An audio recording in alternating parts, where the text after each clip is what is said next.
Oh, hey. How's it going? Welcome.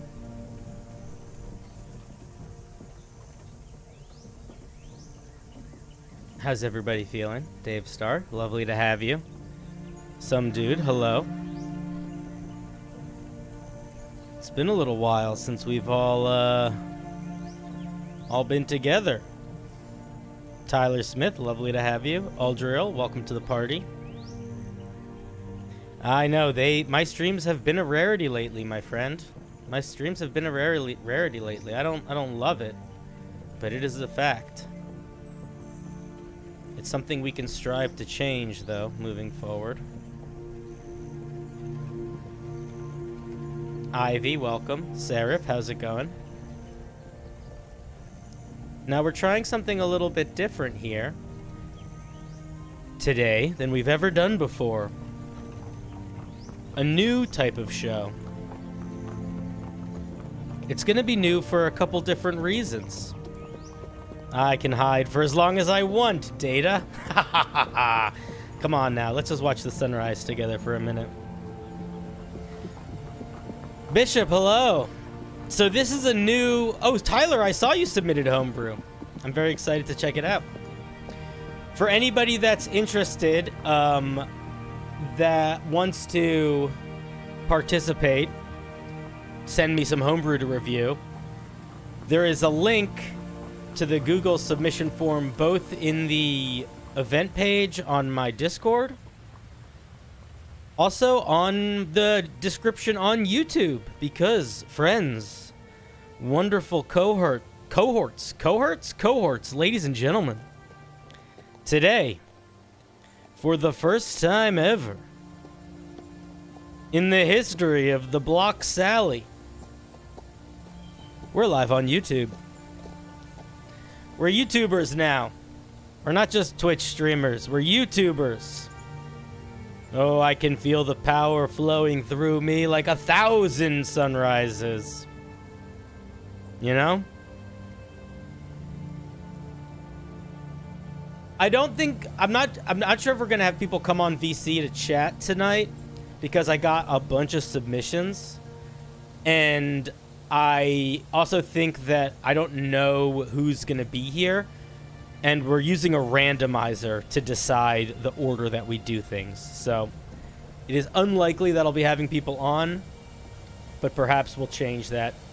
You never know. Anyway, the sun has risen. The day can begin. Welcome to the Enclave, Huffleborg. Shall we start our day? I think it's time, right? Hello. It's good to see you. Look at all your lovely faces. My God. My goodness. Oof, my goof. Such charm, such an hammer.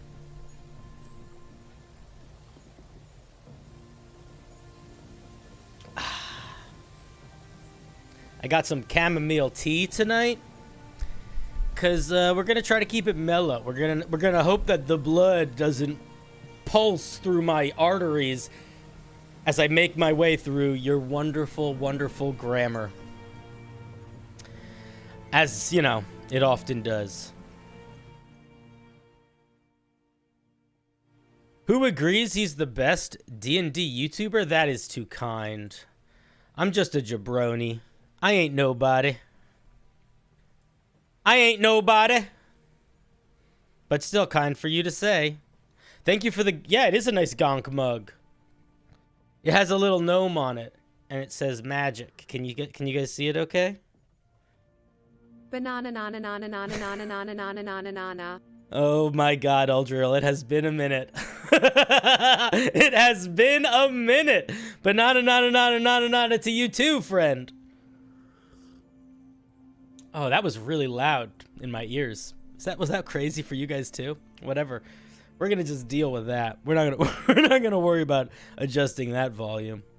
We'll just let chaos reign when it comes to that one. Let me make sure I have everyone that submitted pieces this week. So we got 13 pieces of homebrew submitted this week, which is pretty friggin' cool. That's a lot of brew. That's a lot of brew, which I'm excited by because it's been a while since I've done a homebrew review live. Grammar isn't real. Can I tell you guys something? First of all, grammar is real. Second of all, grammar Palestine. Third of all, knowing when grammar is real is good because you can intentionally use it wrong and make people not know that, and that's funny. Kelsey grammar is also very real. Good call. All right, let me move some things around here. We don't actually need this, so you go away. Oh man, let me show you guys what we're gonna be doing tonight. It's gonna be a little different. So let me get everything I need. Okay, I think I do. Cool. Let's just double check that. Bippity boppity, flippity floppity. Nice. Okay, so what's grammar? Who's to say? Thought of adding one of mine, but will refrain if there's so many submissions. Well, Aldriel, you can. I'll show you why. Because for tonight on stream, and I think moving forward, instead of reading the reviews in the order that you guys send them to me, or by who's online, we're going to do a randomizer. And what that allows is for people that can't make the stream can still have their piece reviewed.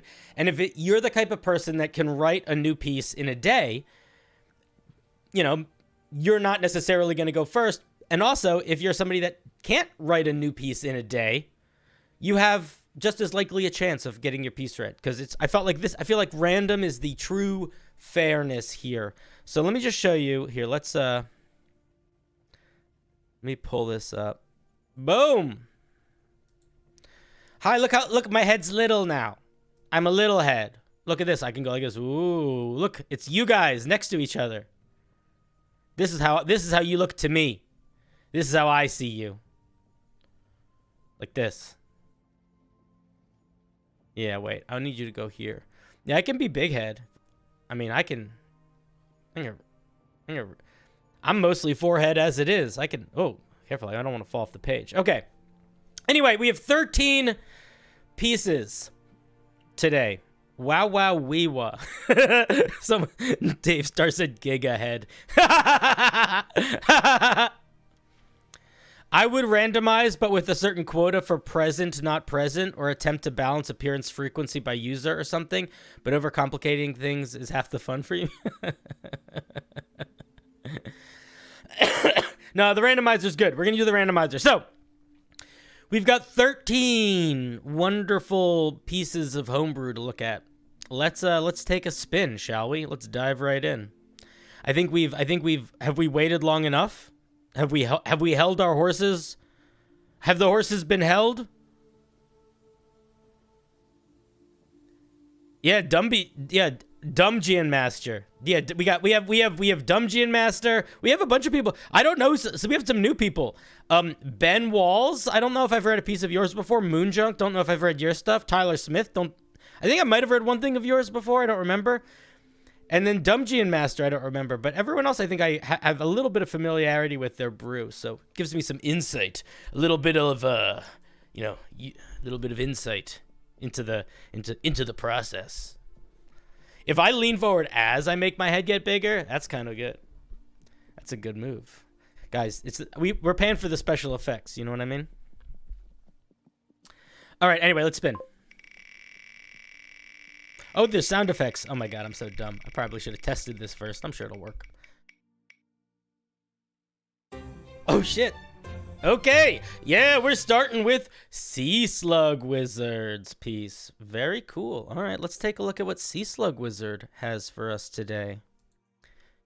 Sea Slug Wizard is somebody who has been in my community for a hot second. I've seen a bunch of their stuff before. Oh, that's the wrong button. Let's see what we're looking at today. Very excited, very curious. Oh, why did it get so bright in here? There we go. Let's get chat back so I can see you. Your hands are full of horses? Good. The 4-head has evolved into a 5-head. Man, we're going... I want to get to 6. Because ideally, I want to get it to 12. Because that's a powerful number. Divisible by a lot of things. 6, 4, 3, 2, and 1. Come on now. Oh, yes, I read the apeling before. Okay, let's take a look at the excuse me. The Lord High Lord of Affection. The Lord High Lord of Affection. Warlocks under the Lord of Affection seek to shine comfort into the world, granting magical hugs and the sweet embrace of rest. Patrons that are High Lord... That's a mouthful, man. You might want to consider just calling them High Lords. High Lord... High Lord is... It's fine, but it's a mouthful for me. Patrons that are Lord High Lords of... I have to... You know what helps? I'm using my hand. Like it's like a rhythm that I'm keeping. Patrons that are Lord High Lord of Affection only ask their warlocks to spread the message of peace and rest to all those around, creating a safe space that scours the globe. I think you spelled scours wrong here, so fix that. Also, I think scour is a weird word when making reference to keeping a safe space. Scour is a verb that denotes like aggression and violence and things like being torn apart. I understand that it could also mean clean, but I think there's an aggression to it that I don't think fits the vibe that you're going for here. So I would change that verb. I see there's comments in the chat. I'll get to you in a second. I just want to finish reading this. They may also ask warlocks to collect comfort items to add to a collection, such as collectible mugs or purple pillows. Okay, what's going on in the chat? Let's see. If the joke is repetition, add a comma, Lord, High Lord of Affection. Yeah, that would be a good idea. Adding a comma would be good for sure, for sure, for sure. So, this is a little bit silly. I'm going to be honest. I don't feel like I felt like there was humor in it until this last bit with the collectible mugs and purple pillows. If there's intended to be funny beforehand, I would lean into that more. Okay, so it's like a playful warlock of safety and protection. Okay, to be clear, other people thought it was funny. So, Sea Slug, you hit the mark with some. I didn't notice until late, but that's okay. We're going with a playful warlock. I like it. Let's look at the spell list. We have Bless and Sleep, Aid, Calm Emotion. So far, I think these are all perfectly fine, work well. Catnap, Protection from Energy makes sense. Private Sanctum makes sense. Aura of Purity, I don't remember what that does. Chat, what does Aura of Purity do? Circle of Power. Yeah, Dispel Good and Evil. Okay, cool. I'm into it. I think the spell list is pretty good. Excuse me. Now let's see what this bad boy actually does. First level, Eldritch Embrace. At first level, you can embrace your allies to provide them comfort and protection. Something with diseases? Aura of Purity does something with diseases? Okay, that makes sense. You must remain pure and clean of diseases. Wash thyself thrice a day when traveling through the plague lands. When in normal lands, once a day may do. Less if you feel like you are not needing to engage in social interactions, etc.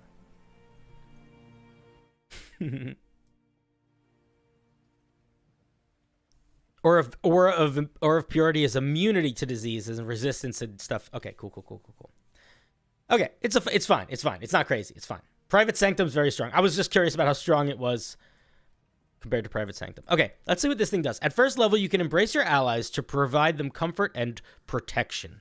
As an action, you can embrace a willing creature. Don't use embrace 2 sentences in a row. Pick a different word, here or here. As an action, you can embrace a willing creature within a range of touch, letting them go quickly. When you do this, creatures have a +2. Okay, wait. As an action, you can embrace a willing creature within the range of touch, letting them go quickly. So it's like you hug them and then let go. I'm going to be honest. I would change it so you don't need to hug them. I would just make it a touch thing. When you do this, creatures have a +2 bonus to AC. I would clarify, it's like not creatures. When you do this, the creature you touch has a +2 bonus to its AC. You got to clarify that. You must maintain concentration on this as if you were concentrating on a spell for up to 1 minute. I would say how long it lasts up here. So I would say, as an action, you touch a willing creature within range. That creature gains a +2 bonus to their AC for a minute. You must maintain concentration on this as if concentrating on a spell. That's how you want to word that. You can end this ability early as a free action. Cool. You may only have one creature under this effect at a time. I would just say anytime you use this feature on one creature, it turns off on another creature. You also shouldn't use the word may. The reason why I don't think you should... I'll be honest. The reason why I don't think it should require a hug is I feel like that is too specific a physical interaction. You know what I mean? Like, you could look at it from two perspectives. You could look at it from the flavor perspective of what if I want to use the mechanics of this subclass, but I don't want to be a person that gives hugs? Or what if I want to use this on a character that doesn't like being hugged? Like, there's something there to think about. The other thing is that it really limits your ability to use this action, which means that if you are not unable to give the creature a hug, you can't use this on them, as opposed to if you can just tap them. So it kind of weakens it also. That's why I wouldn't limit it to that. Okay, so they get a plus bonus to their AC for a minute. At 6th level, creatures grappled in this way. This does not grapple creatures, so I'm assuming maybe there's like old wording that you didn't have here, but I would change this because you're not grappling anything. At 6th level, creatures affected by Eldritch Embrace also gain advantage on dexterity saving throws. Okay. At 14th level, creatures grappled in this way. Again, they shouldn't be grappled in this way. They're not grappled. Gain a +1 bonus to their AC. So it goes from a +2 bonus to a +3 bonus. I don't like the 14th level +2 bonus, +1 AC bonus stack. I might try to think of a different thing that I would add on at 14th level because D&D uses bounded accuracy, and too much AC stack can kind of just like, I don't know. I don't love it. It can be too hectic.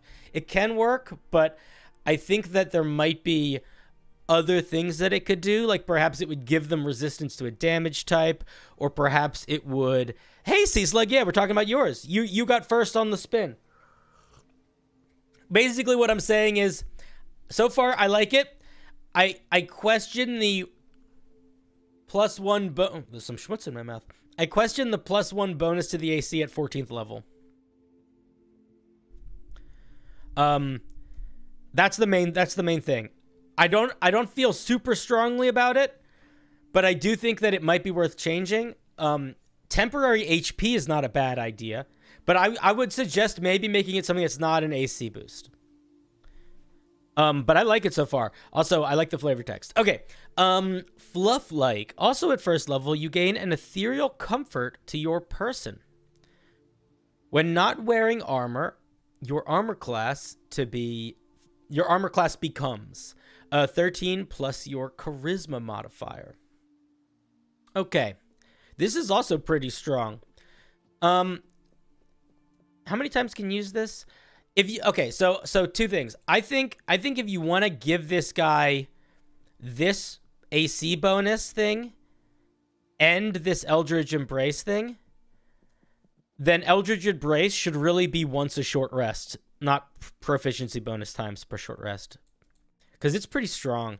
And if you look at a lot of other warlock features, they're not quite as potent. So I think, yeah, I would probably make this a once per short rest thing. Once per long rest, if that could even potentially work. Could it use connection spells like Warding Bond or a feat like that? That's another way that you could go about it, but that's also very powerful in a different way. And I think that it would pull away from the flavor of this a little bit. Because it's not really about tying your creature to another creature. It's like you putting a protective shield around them. You're not intrinsically linked with them. Okay, cool. Let's look at the 6th level feature. At 6th level, you can summon a magical fluff to protect those you care about. When you or a creature within 60 feet of you that you can see is forced to make a strength or dexterity saving throw, you can use your reaction to roll 1d8 and add it to the total result. You can use this ability a number of times equal to your proficiency bonus, regaining all the uses on a short or long rest. Okay, cool. I like this a lot. Can I make a suggestion here? Eldritch Embrace already gives us advantage on dexterity saving throws. Instead of having spread the love be strength or dex, why not make it something like wisdom and charisma? Why not have to do with their mental fortitude? It'll help, excuse me, microphone. It'll help spread the power out a little bit more. Because right now you're stacking stuff up against dex, and I don't know if that's the move. But overall, I like this feature quite a bit. I think it's good. I think it makes sense. It's like a little bonus. The D8 might be a little high if you're getting this proficiency bonus times per short rest, not proficiency bonus times per day. So I might lower the D8. But other than that, it's a pretty cool ability. I like it. The other thing that I want to point out about this subclass so far, and this is not a bad thing, but I just want to point it out, is that everything has been very defensive so far. Everything. So there is a I'm curious to see if there is an offensive side that is going to come out, or if it does entirely sit in the defensive support role. We're going to see. Yeah, there's nothing wrong with that. All right, let's see. Sharing is caring, 10th level. Starting at 10th level, you can share your affection across more creatures. When you use your Eldritch Embrace feature, you can target an additional creature within 30 feet that you can see and is willing. I would say you can target an additional willing creature within 30 feet. That'll just be cleaner language. Did you get that weird little gross burp in the middle there? An ethereal copy of you made of fluff appears and delivers a quick hug, then disappears right after. Both creatures benefit from your Eldritch Embrace feature, and you must maintain concentration on both, requiring only one check to maintain. This does not cost additional uses of Eldritch Embrace. Okay. I'm going to say something that you're not going to like. I like this. I think it's fine. I think it makes sense. I think that if you are going to be doubling up Eldritch Embrace shouldn't get stronger. Maybe it can get a little stronger, but I wouldn't get much stronger. I'd probably drop the whole 14th level thing entirely. And I would definitely make it once per short rest. Definitely make it once per short rest. Because that's raw strong. Maybe in sharing and caring, you get another use of it per short rest also. Maybe it becomes 2 per short rest at 10th level as well. Because it's just very strong. C-Slug, a piece of feedback that I gave earlier that is give or take. I mean, it's definitely a flavor thing, but in terms of Eldritch Embrace, I would strongly encourage you not to make it be that you have to embrace them or give them a hug. I would just make it so you have to touch them. You could describe it as you give embracing them, but it puts some weird limitations on it if you actually literally need to give them a hug that I think you might if you think about them, you might not like, because it's like if you can only like reach them with your fingertips, you like can't do it and stuff like that. I don't know, stuff like that. Okay. All right, let's take a look at the 14th level feature. At 14th level, you can summon magical friends to assist you in spreading the loves.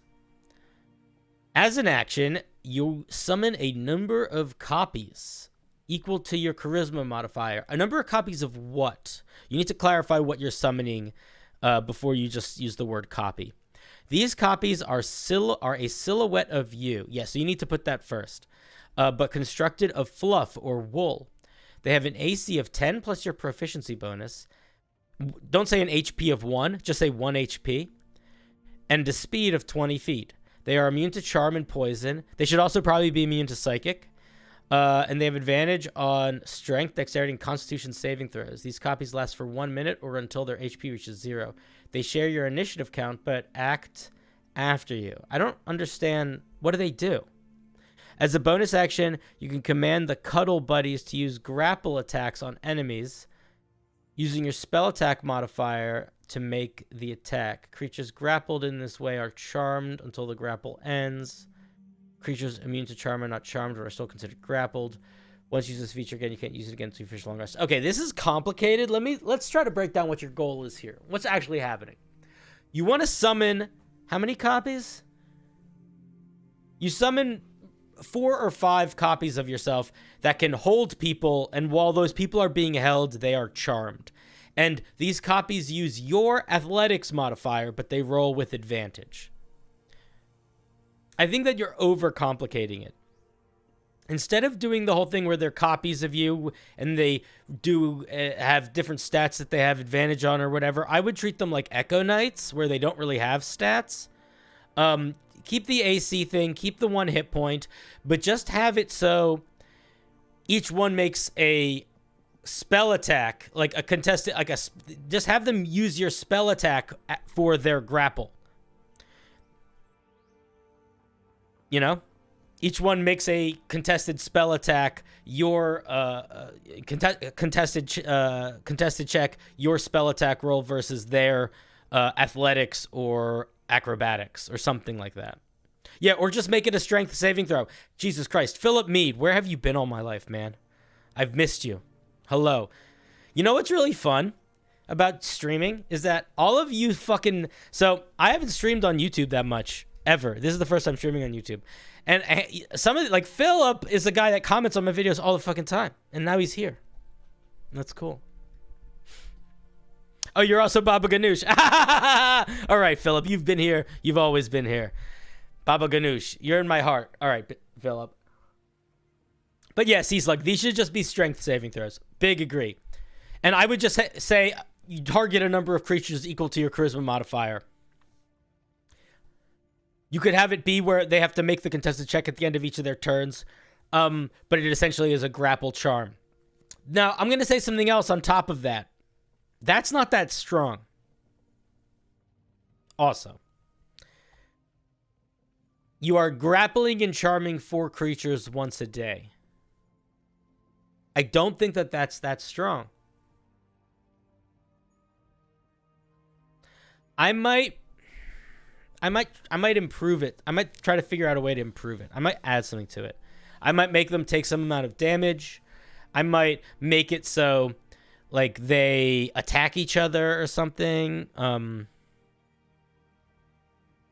It just doesn't feel that strong for 14th level. You could make them restrained. That could certainly bump it up. But if they're already charmed, then it's like they're no longer threats. You know, they're not going to be making attack rolls against you anyway if they're charmed by you. So making those attack rolls at disadvantage isn't going to mean too much.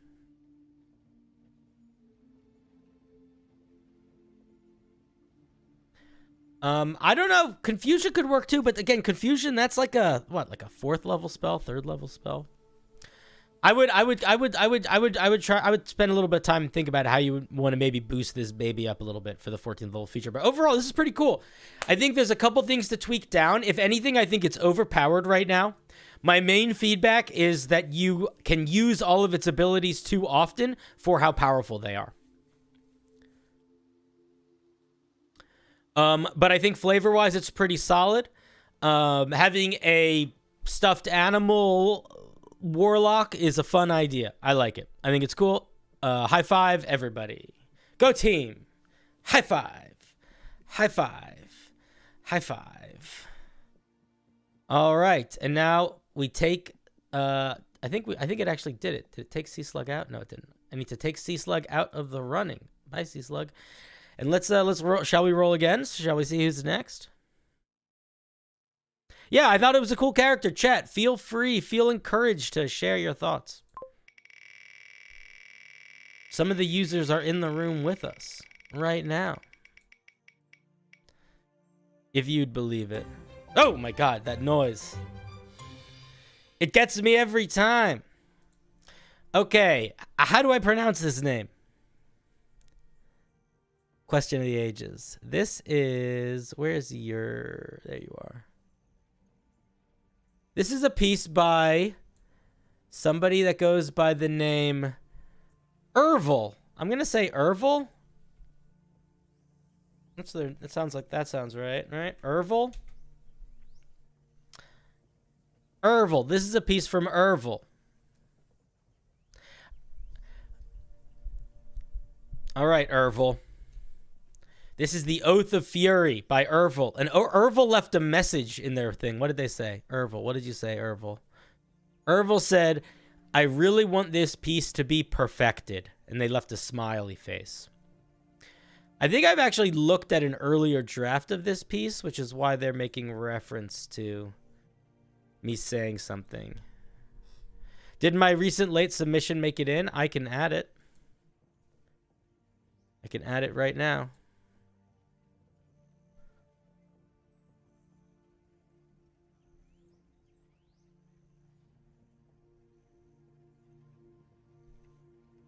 There you go.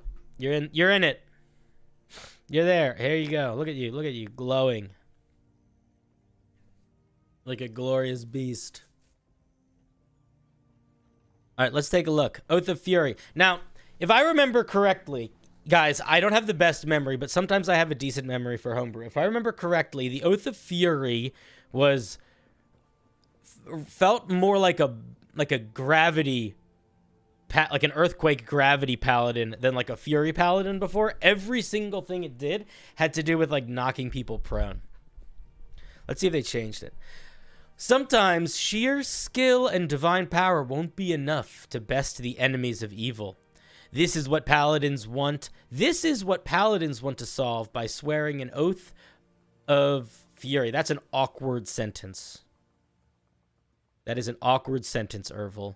This is what paladins want to solve by swearing an oath of fury. I would say oath of fury paladins want to solve this, or oath, like that is, you know, something like that. Switch your wording around a little bit. Excuse me. Gifted with the ability to let their rage and anger fuel their fighting prowess and to become a statement of power, they follow these tenets. Again, your sentence structure is just odd. You want to move things around a little bit. It's very passive right now.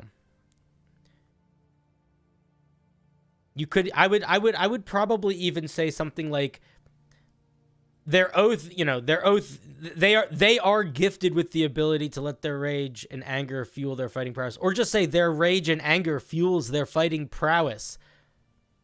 Period. They follow these tenets. Something like that might even be simpler. All right, let's read the tenets. Fury is key. Be a force on the battlefield not to be ignored. Control the anger. Fury is your weapon, not your master. Rage for a cause. The most powerful fury has purpose. Okay, cool. Vague, but can definitely work. Let's take a look at these spells. Hellish Rebuke, Heroism. Bark Skin, Hold Person. Call Lightning, Haste. Death Ward, Wall of Fire. Arcane Hand, Dominate Person. Dude, change these spells. I talked to you about this last time. You said you really wanted this to be perfect. You can't. These spells are too so, Databank is correct. First of all, what is Barkskin doing here? Barkskin is never why would a paladin take Barkskin?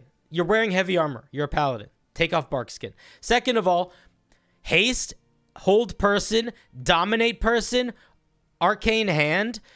These are some of the most powerful spells in the game, and you can't give them all to this paladin. It's too strong. I would also argue that, in my opinion, I don't see how a lot of these fit into the flavor of the character. Hellish Rebuke, I get. Heroism, I get.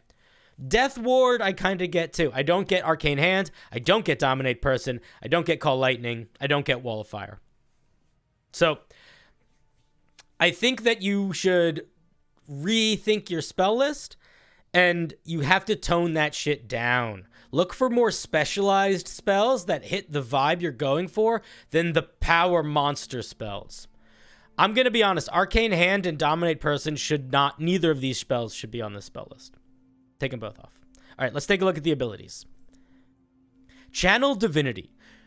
Ba ba ba ba ba ba ba ba ba ba ba ba ba. Unsettling Rage. As a bonus action, you enter a state of pure rage and anger for 1 minute. During this rage, you have resistance to bludgeoning, piercing, or slashing damage. Your choice when using this Channel Divinity option. An advantage on intimidation checks. Interesting. So it's not a full rage. It's like a mini rage. Huh. Interesting. Hey, Sai, what's up? Welcome to the party. That's interesting. I kind of like that. I like unsettling rage. I think it works. I also think the advantage on intimidation checks is nice because it gives it some versatility. I like that. Okay, let's look at Furious Launch. As an action, you leap into the air far enough to As an action, you leap into the air far enough to land up to 60 feet from your launching point. You don't take damage from this fall. That's such a weird way of saying you leap 60 feet. Can't you just say you leap 60 feet? Hey, Game Rose, welcome to the party. Wait, somebody in chat, can't you just say you leap 60 feet? You have a standing long jump of 60 feet. Can't you just say that? I think you could just say, as an action, you can make a standing long jump of 60 feet. I think that is probably fine. Hey, Glad, what's up?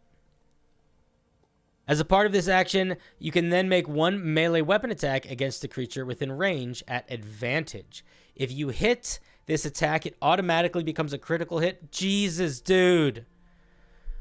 Dude, I don't want to be mean, but you told me I really want to perfect this. We have to have a conversation about balance, friendo. Let's think about this for a second. Let's just have a conversation with ourselves. All of us. You, me, the chat, the whole kit and caboodle. Everybody gather around the fire. Get close. Get close.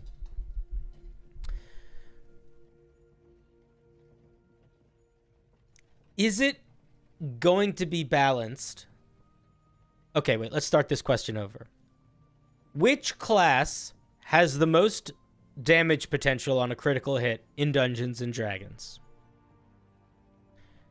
Which class? I'll give you a clue. It's the paladin. Good to know. Good to know. A lot of powerful ways you can take advantage of that. It's a little dependent on resources, but if you have the resources, it's a paladin, by far. If you have 2 spell slots available, you can double smite, done. Should you ever give a paladin an ability that can double crit or can auto crit? Is that a good idea? In any regard, I would argue no. I don't think so. I don't think it's a good idea.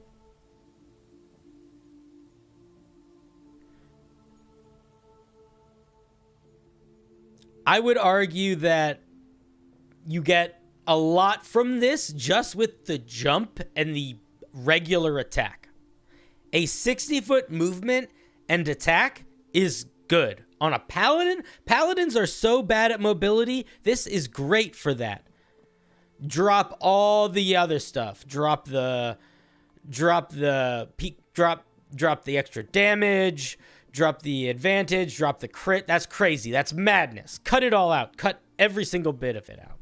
Keep the long jump, and either you decide, you're going to make a choice. You either keep the long jump and the attack, a regular attack, not an advantage, in my opinion, or you keep the all creatures within 5 feet of you are pushed back. You do one of the two, not both.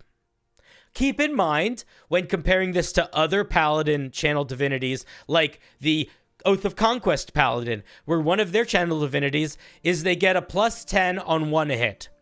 That's it. They don't get any extra movement speed. Nothing special happens if it hits. It's just an extra +10 on a hit. You compare that to this. You're comparing, you know, bicycles to fighter jets. You know what I mean?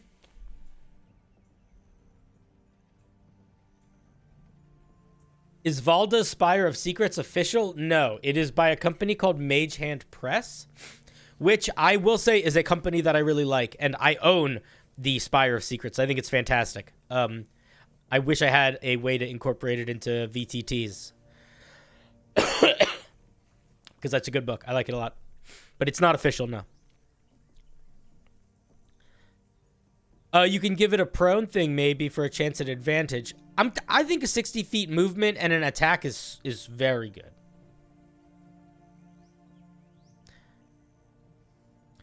Let's look at Furious Strike.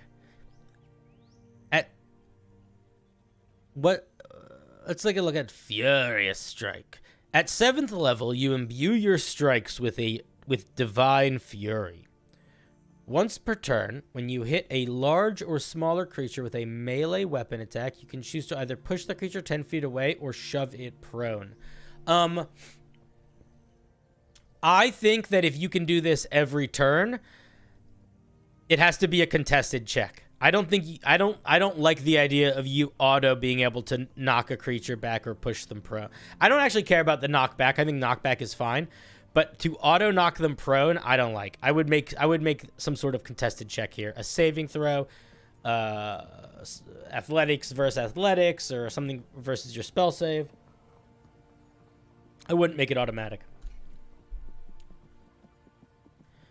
At 15th level, the pusher you can push or shove huge or smaller creatures, gargantuan or small creatures.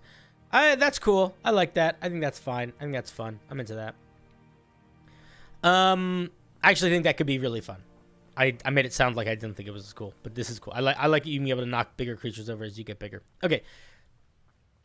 Holy Wrath. At 15th level, you are empowered by the fury inside you, enabling you to push those that stand against your holy rampage.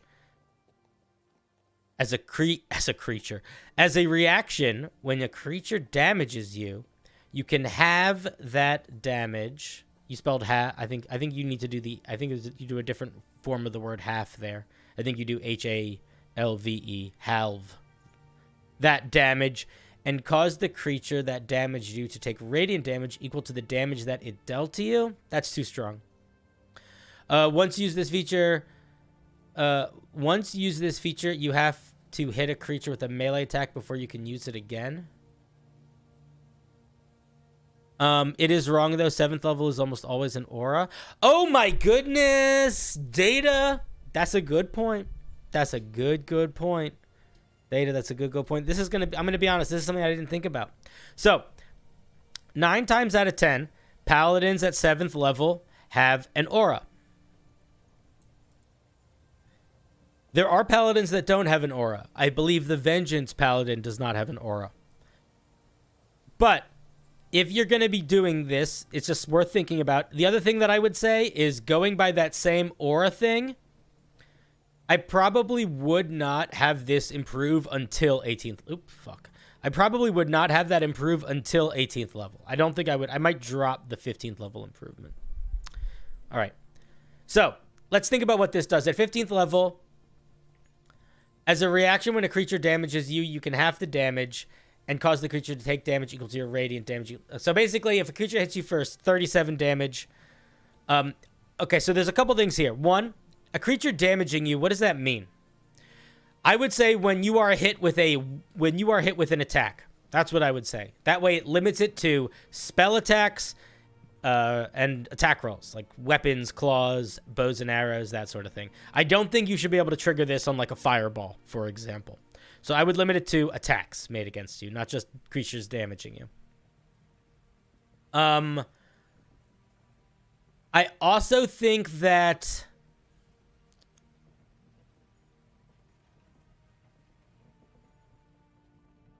if you want it to do half the damage back, I'd probably not make it come back so easily as you make it come back. I'd probably make it a once per short rest thing. which might sound like a lot, but you guys got to keep something in mind here. If you're once you're at 15th level, it is not uncommon for a monster to hit for like 50 damage, right? So this thing is going to do a shit ton of damage, this ability. So I would limit its use if you want to keep that blast back of damage as an aspect of it. More so far than you've limited it. All right, let's take a look at the 20th level feature. At 20th level, you can release the Divine Fury from within you. As a bonus action, you gain the following benefits, which last for 1 minute. Your eyes glow lightly, not brightly, but lightly, in a color. Ooh, are you English? Are you a European? You write color with a U. Are you in Europe or Canada, maybe? Your eyes glow lightly within a color of your choice, usually red or golden. I don't think you should give a usually if it's a color of your choice. Why would their choice usually be anything? It's their choice. And if you scream or shout out a battle cry, which you should, it increases your volume tenfold. I would drop the you should. It's a joke. And I feel like there aren't any jokes anywhere else in this, so it's weird. Hello, Huffleporg. How's it going? You like the usually? What? I disagree. All right, fine. I just feel like it's weird to say your choice and then to give them what their choices should be. It makes it sound like they're saying what their choices usually are, which maybe they're not doing. If you scream or shout, I would just treat it like thaumaturge. Your voice can, becomes 10 times louder. Your strength score becomes 30 and you gain resistance to all damage. Sheesh. The ground within 30 feet of you becomes difficult terrain for creatures of your choice.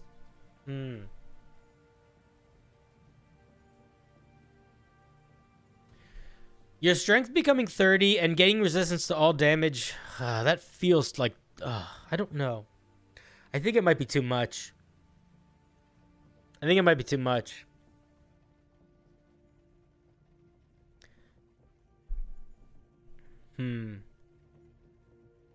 What's your bonus at 30? Plus 10? Does the 30 negate the other modifiers? Well, it would just be... What other modifiers?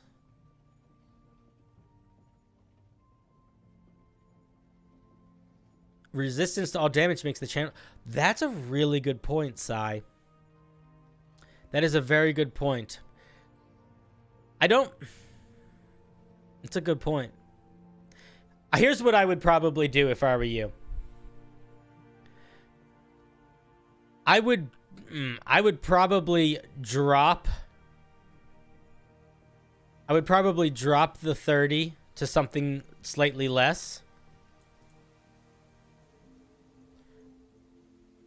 And I think instead of giving you resistances to all damage types, I would probably pick, like... I feel like the move to do would be to pick some elemental ones or magical damage types for you to gain resistance to, so that it can stack with the channel divinity. But it's a lot. Okay, my main feedback for you overall, and honestly, I would just drop the ground thing. I would just drop this feature entirely. Uldriel, all paladins get this now. All the newer paladins have this, so I think they're probably just copying the newer paladin design. Oh, interesting. You said conquest? Wait, let's just check that. Oh, I don't have I'm not logged in. What does conquest get here? Let me get it open in a different window that I'm logged in on.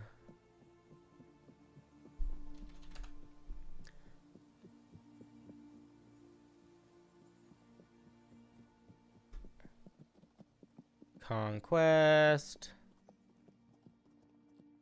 Where's conquest? There it is.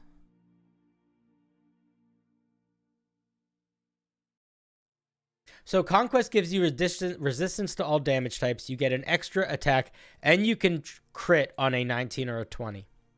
Okay. So let's think about that with that in mind. I still feel like it's a little strong. I don't know. I still feel like it's a little strong. And maybe too similar to Conquest, if I'm being honest. Okay, overall feedback. Yeah, I agree. Still strong, still strong. Okay, hey, Origami. Origami, look, I'm on YouTube and on Twitch. I'm in both places. I'm so popular. I'm powerful.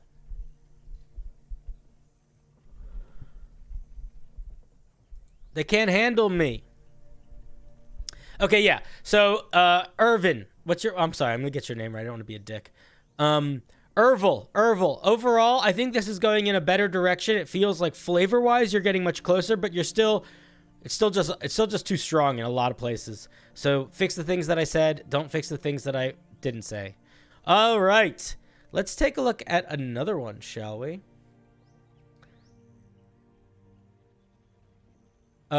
Steals flavor from the Conquest a bit. Yeah, kind of feels like that. Wouldn't it be flavorful to be about resisting? Wouldn't it be more flavorful to be about resisting damage than have armor?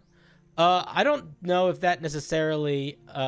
Question about the 30 AC too. Its AC would not be 30. Its strength would be. Its strength would be 30. Strength and AC are not connected. I don't know if it's necessarily more flavorful for it to be about resisting damage than having armor. But its armor wasn't affected by any of that. All right, let's roll again, shall we?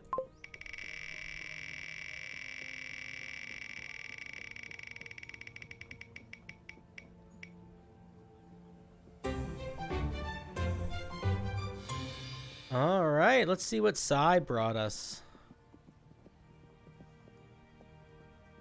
Sai, where are you? I saw you submitted something. There you are. Oh, you wrote me a whole little thing. What did you say?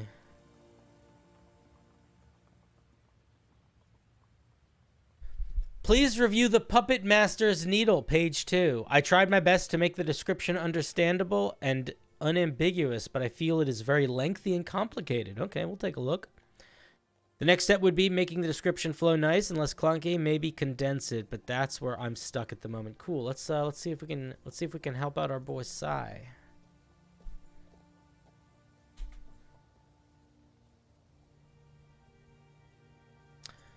What are we looking at? What did he say? The puppet something? Puppet needle. Okay, so the Puppet Master's Needle. The needle of the Puppet Master. I'm able to use Google Docs so long as it's shareable.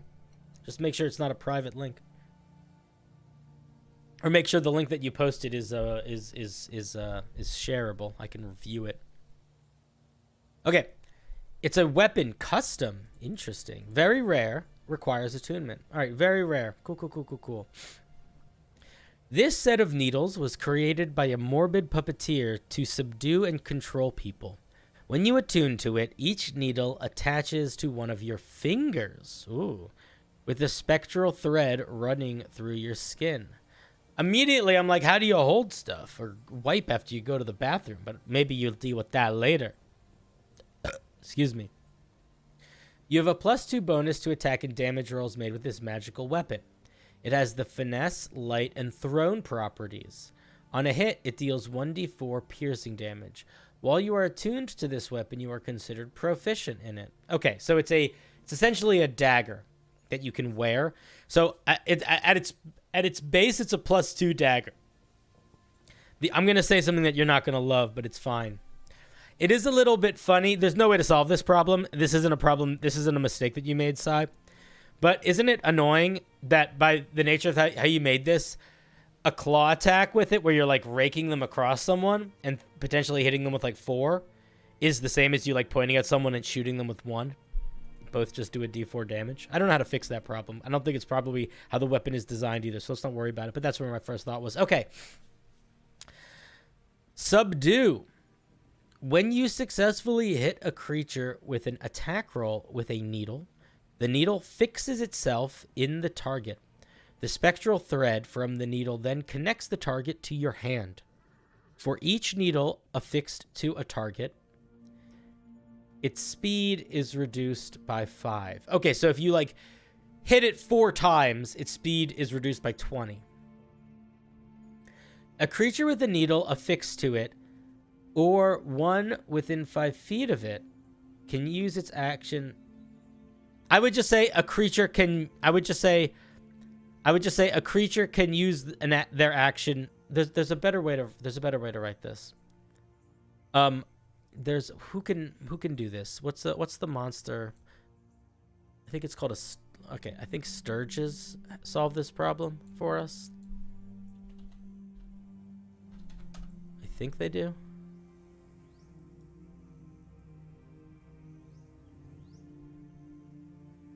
Just say this. A creature, including the target, can use its action to detach the thing.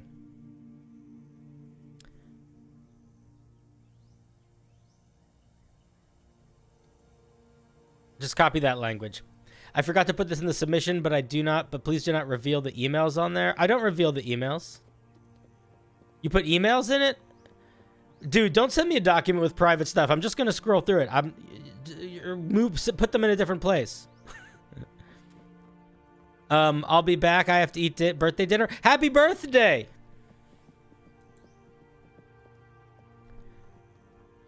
Tyler. Take their emails out of the document if you don't want it public. So you're putting it in a public place. All right. Okay. Where were we? When a creature is further than 60 feet, all needles affixed to it are removed immediately. There's another bit. Let me just keep reading. As an action, you can remove any. Okay, so first of all, put a new paragraph here. This is a new paragraph. This is just going to make it easier to read. When a creature moves more than... I think you can say when a creature moves more than 60 feet away from you, all needles affixed to it break. Or all needles affixed to it disappear immediately. I think it's mostly fine, that sentence. It's a little bit weird sounding. There's probably an easier way to write that. As an action, you can remove needles. When needles are removed from a target, it takes 1d6 necrotic damage per needle. Just say per needle. Don't say per needle removed. Or I guess you could say per needle removed, but... Yeah, the spectral threads are cut. Yeah, that's the way you phrase it. Exactly. Yeah. Listen to Databank. A removed needle returns to your hand automatically. Okay. So, I have some thoughts here. This is kind of wordy. And I get you, but I'm going to tell you something. Sometimes items just require wordiness, which is not fun, but it is true. I think that you need to just split this up into some different sections a little bit more easily and organize it a little bit more easily. If a creature ends its turn more than 60 feet away from you, the needle cease to function or something. Yeah, that's Uldriel. That's a really good... That would be a good way of writing it also. Okay.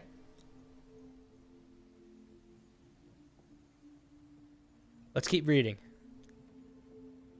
Because the thing is, all of this is clear. I'm not confused by any of it. It's just like you're writing in like long-winded sentences. But in terms of getting across what it does, the goal is being accomplished.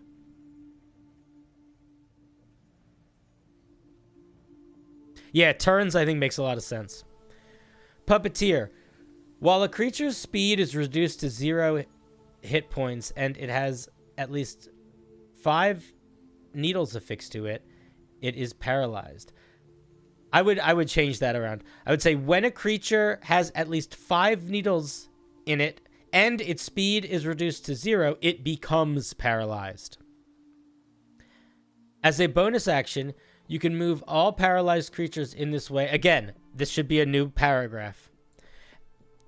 As a bonus action, you can move all paralyzed creatures in this way up to 30 feet each and let them each perform, and don't say let them, say and force them, because if you let them, they're probably not going to. Like, why would they? One melee attack or unarmed strike against a creature within range or something like that. Okay, I hope this curse is really strong because this is a legendary item. No question. Let's see what this curse does. This set of needles is cursed. Becoming attuned to it extends the curse to you. As long as you remain cursed, you cannot detach the needle's spectral thread from your hand. You become you become desperate to control everyone around you, and if necessary, manipulate them. Not doing so causes you mental anguish. Whenever a needle is removed from a creature, so that there are no needles affixed to anyone, you take 2d6 psychic damage from loss of control. Interesting. The creature must not be unconscious. The damage cannot be reduced in any other means. What creature must not be unconscious? The creature that you have a needle in? I would clarify that a little bit.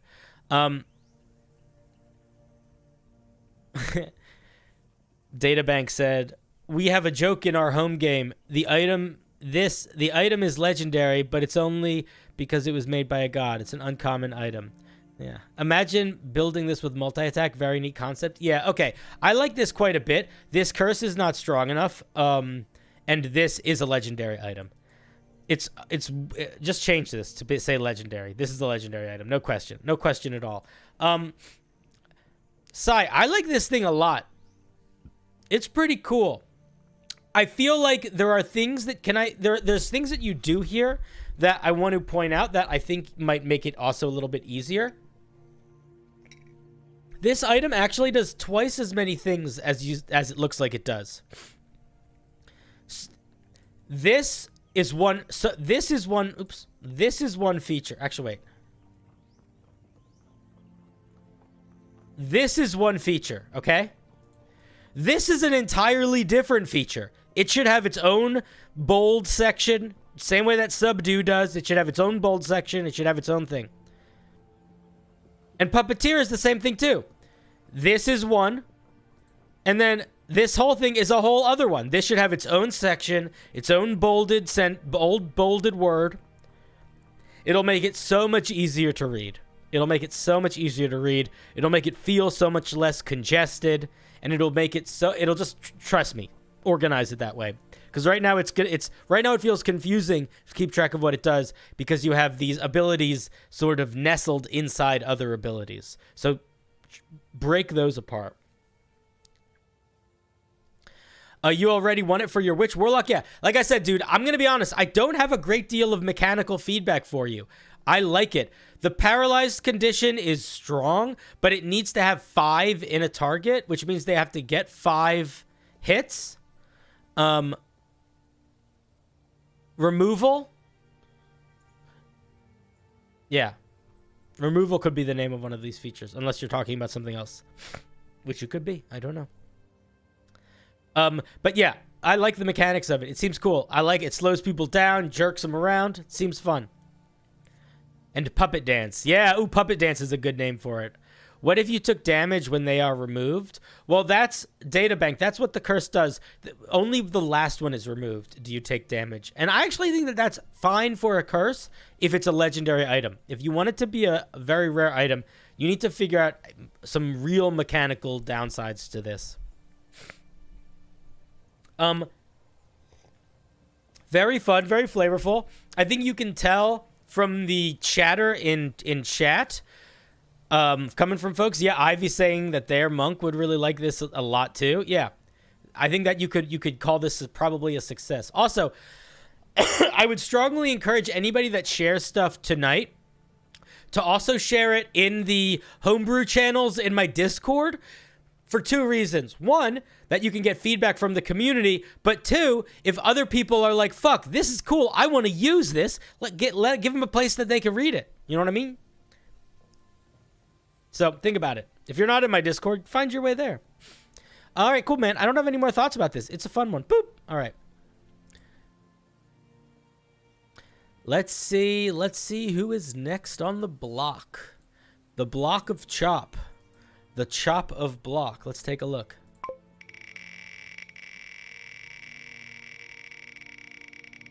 You're very welcome for the review. Ooh.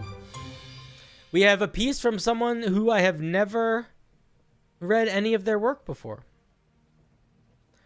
Dumgian Master. Let's see what Dumgian Master brought us. Oh, Dumgian Master, this is the person whose birthday it is. So, it is Dumb Bajian Master's birthday. And they sent me a whole class. And they said, because it's their birthday, would I please maybe read their whole class? So the answer to that is no. I'm not going to read your whole class. I don't care that it's your birthday. I mean, I care that it's your birthday. Happy birthday. I hope it's wonderful. I hope you have at least something delicious and a moment of calm and a moment of joy. Those three things are, you know, everyone should get at least a little bit of each of those on their birthday.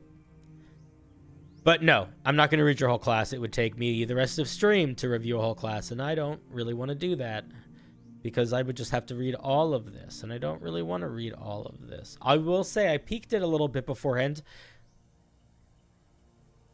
Well, I'll probably won't. Well, we'll see how large it is, and we'll see how much of it I read, Tyler. If you read the rules of the piece, if you read the rules of the submission, I make it very clear that if you send a large piece, it is unlikely I'm going to read the whole thing.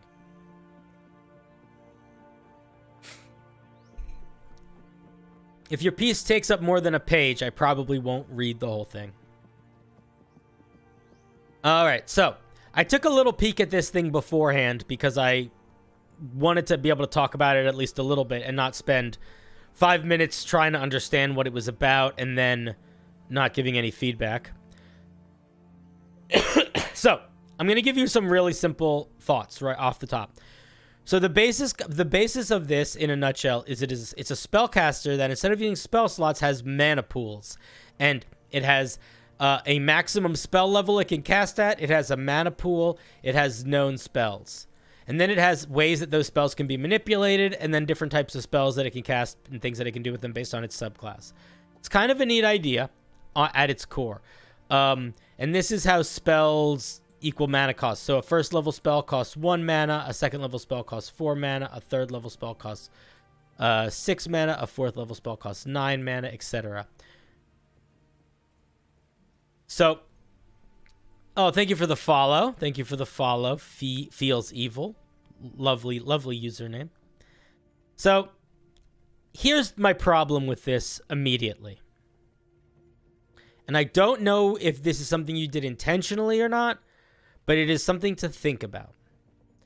The balance of this subclass, the balance of this class based on nothing but just the spell progression is wonky as heck. For example, most spellcasters learn second level spells at level 3. We don't learn second level spells until level 4. Most spellcasters have 2 spell slots at level 1, which means at level 1 they can cast leveled spells 2 times a day. This guy can cast 5 first level spells a day. In some ways, this thing feels so much more powerful at early levels, and then in other ways it feels less powerful, but not in ways that I think equal each other out. There are certain elements of spell progression in Dungeons and Dragons that are true across all full spellcasters, even the weird ones like warlocks. And what those are the levels that you get access to higher level spells. That's actually pretty much the main. That's pretty much it. So like, and roughly, well, aside from warlocks, similar spell meet potential, but you really should not. So like, for example, most spellcasters get access to 9th level spells at 17th level. At 17th level, we're still just kicking around 8th. We don't get access to 9th level spells until level 19. And I believe a 9th level spell costs 19 mana points. So at level 19, we only have 21 mana points. That means if we cast a 9th level spell, we only have 3 first level spells left that day. The tiers are balanced around such ability access. Yeah. How many points do you regain on a short rest? I don't remember.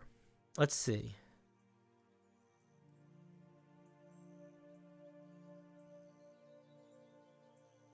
Let's figure out how long let's see how long it takes us to see how many how where we get them.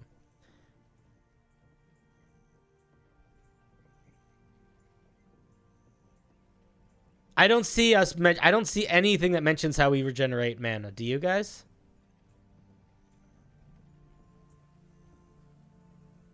I don't think this clarifies how we regenerate mana. That might be a good thing to do. Maybe it's higher up. No. So yeah, I don't know how the mana is regenerated.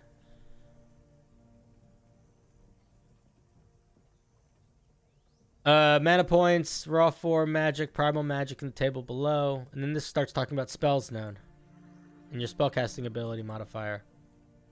So yeah, I think that it's very noble to make a class. And if you do keep working on it, I strongly suggest take a little bit of time and make sure that you are balancing out the mechanics of how frequently you're getting access to spells and what levels those are, and the frequency that you can cast them with other full spellcasters. That is really all the advice that I'm going to give right now. I don't really want to dive into any of the other details of the class because that is like the core thing, and I can't really judge anything else with unblemished eyes because I don't know. This core concept I still think needs some work. But I think it's always noble to try to build a new type of spellcaster, and I wish you luck on it. All right. That was Dungeon Master. Now, friends, I know some of you might be thinking that was kind of a short review, but like I said, if I'm looking at a whole class, I have to also keep in mind I'm trying to be at least like a little entertaining. You know what I mean? We're trying to have fun here. Okay? So, like, I can't just sit here and spend 20 minutes trying to understand the thing you wrote, and that sometimes is required for a class. Maybe I'll do that someday.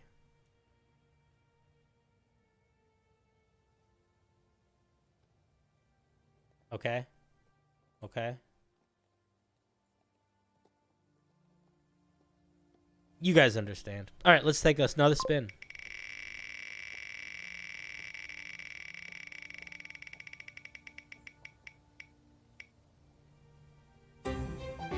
Ooh, we have Some Dude Wilson. Let's see. Some Dude. Let's see what they made. Oops. Sometimes I click stuff by accident. Sometimes I click it on purpose. Sometimes I click it by purposeful accident. Sometimes I don't, and that's okay.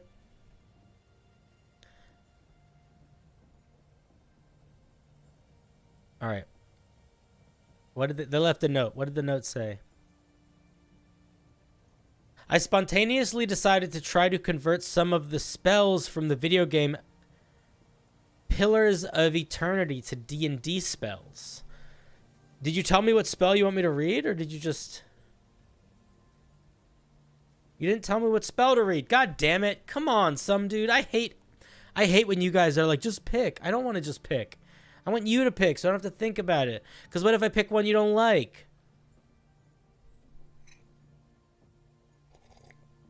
Some Dude, you're here. Tell me which spell to pick. I can see you in the chat. Don't hide from me. Also, what's going on here? Something weird.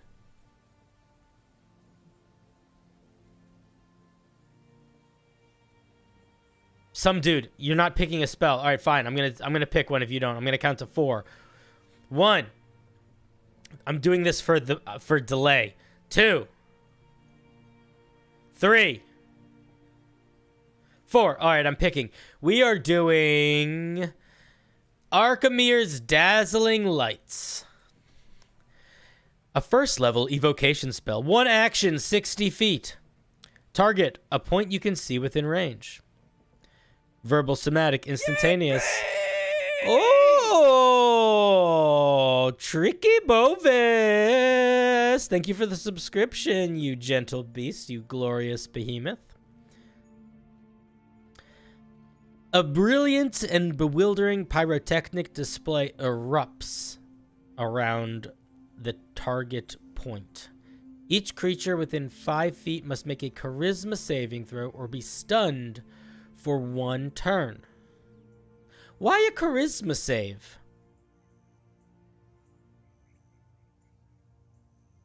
That's my question. Why charisma? I feel like wisdom would make more sense here. Because wisdom is like you're looking at stuff, you're seeing stuff. It's like perception and noticing things. So it's like that's what would be being accosted by a bunch of flashing lights, right?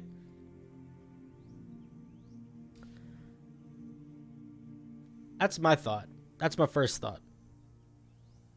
1 turn also means nothing. 1 turn for spellcast or 1 turn for the end of their turn. Ooh, that's a good point. Yeah, Constitution saving throw would also make a lot of sense. Aldril, that might actually make more sense. But yeah, for 1 turn, yeah, good point. 1 turn needs to be clarified when that starts. They are stunned until the end of their turn, until the start of your next turn, until the end of your next turn, etc. So how many creatures can this potentially stun? 4? What does stun do again? Not stun. What does stun do? What does stun do?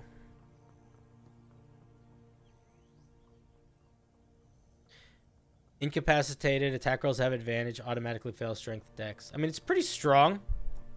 It's pretty strong for a first level spell, I think. But I think it could work. How could it stun 8 or 9 people? Creatures, only 1 creature can exist in a 5-foot square most of the time.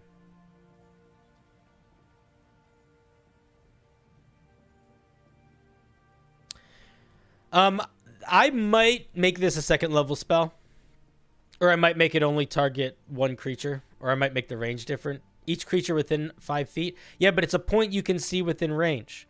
So, I guess that's true.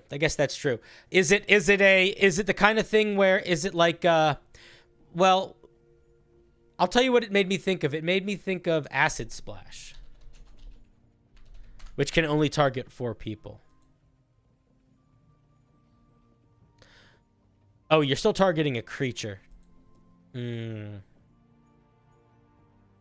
Or 2 creatures within range that are 5 feet each other. Oh, it's different. It's a little different. It's different than I thought. Yeah, this could target a lot of creatures. Yeah, that's pretty strong for a first level spell. I would lower the amount of creatures that this can affect. I don't think it's databank. It's not a 15-foot cube. If it's not a 15-foot cube. If it is a 15-foot cube, then they should just say 15-foot cube. But this, if generally speaking, when you're talking about things like that, it would be talking about radiuses. But can't like 8 mediums. Tyler, maybe technically, but generally speaking in combat, that is not the case. If this can target multiple creatures, I still think it's pretty strong. This is sort of like Ice Knife, except you're picking up. Yeah, it's a 5-foot radius sphere, and a 5-foot radius sphere is different than a. It's like basically a 5-foot radius sphere is basically a 10-foot cube. It's not a 15-foot cube. But I would change it to a 5-foot radius sphere instead of this point each creature within 5 feet thing. I would just make it a 5-foot radius sphere. It's pretty good. I think it's a little strong. I think if a player brought it to my table, I'd say, yeah, this is a 2nd level spell, not a 1st level spell. That's what would happen. And if they wanted it to be a 2nd level spell, I'd be okay with them taking it. And I would change charisma to make it probably Constitution or Wisdom. I don't think it should be Dex. I don't think Dex makes sense. That's my opinion, though. Okay. I hope that was helpful. Those are my thoughts. Very fun little spell. Very fun idea to take something like Pillars of Eternity as a inspiration for your spells also. Like, that's, I think, a really wonderful thing to do, to take a concept from a video game that you think is cool and figure out how to translate it into another game. Some of the most fun homebrew ideas have weird inspiration that come in that regard, you know? Yeah, so the width of a moonbeam, exactly. Yeah, and I don't think that's too big. I just think I still think it's a second level spell. Some of the spells there were literally just D&D spells, so I figured it would work. I mean, yeah, man. All right, you ready? Set. Let's spin.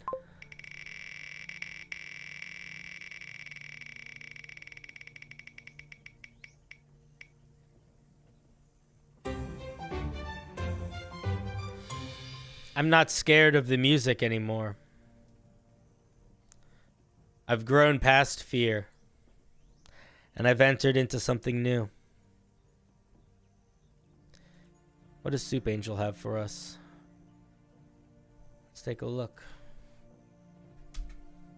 Oh, Soup Angel made it cool looking. Look, Soup Angel added art. I love when people add art. Okay, wait. Soup Angel also had a message. Let's read the message. This is part of a larger group of subclasses focused on time magic, where each one manipulates time in different ways. Cool. In-game, you can cast what is literally exactly Grease, but with a different name. Is this Paths of Eternity? Pillars of Fraternity? Pillars of Paths? The Path of Planes? The Florm of Flauf? Does Soup Angel also serve chowders? I hope, man. All right, let's take a look. Yeah, it's nice when people put a little bit of effort into the vibe. Yeah, they even changed the font colors. Nice. Okay. Way of the Skipping Stone. These monks move through time like a stone skipping across the water, jumping in and out, but always in a constant direction. With practice, one can use their temporal instability to flicker in and out of combat at just the right moments. Okay, cool. Flickering form. Okay, let's take a look. Let's scroll in. Anyone else really satisfied that the number of colors on the wheel is now equal? Is it? Ba, sharing things. Thank you for the follow, Skelly Kelly. Oh, Kelly.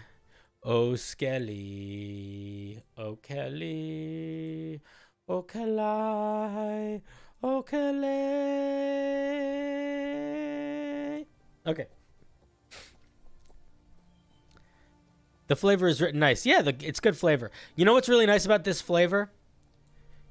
It's short, and it gives you everything you need. I feel the vibe immediately. It's not 3 paragraphs. It doesn't spend 2 sentences talking about what other monks do. A lot of homebrew starts with this, where somebody says, most monks live life like this, and this, and this, and this. But this monk does things a little bit different. And then you realize you spent 3/4 of the paragraph talking about all the things the monk isn't, and not a damn second, and not a moment thinking about, not a moment talking about what the monk does. And, anyway, it's good. It's not chicken and star, it's chunky. Exactly. They write it how they thought of it, I assume. Yeah, many do. Many do. Okay, let's take a look at what these features are. When you adopt this, and I'm going to be honest here, monks need love. Monks are not always in the best place, but they are also, in my opinion, one of the most fun subclasses to homebrew for, because there's a lot, because you're like anybody can, spellcasters got spells, lots of stuff got things. Monks don't have things, so it's like you're really picking their things. It's like fighters and monks are 2 of the best subclasses to homebrew for, because they're so bare bones. Okay, let's take a look. Wait, I'm gonna burp. Am I gonna burp? Okay. When you adopt this tradition at 3rd level, you gain the ability to blink in and out of the time stream, making you much harder to hit. At the start of each of your turns, roll 1d4 and add the result to your armor class until the start of your next turn. This bonus is increased to 1d6 at 17th level. Additionally, your movement speed increases by 10 feet, and your movement doesn't provoke opportunity attacks. Huh. I have mixed feelings about this. I like the concept here. The concept being that you are wavering in and out of like being able to be hit. But I don't like it being a die that a die. I don't like it being an AC adjustment. I don't know how I feel about that.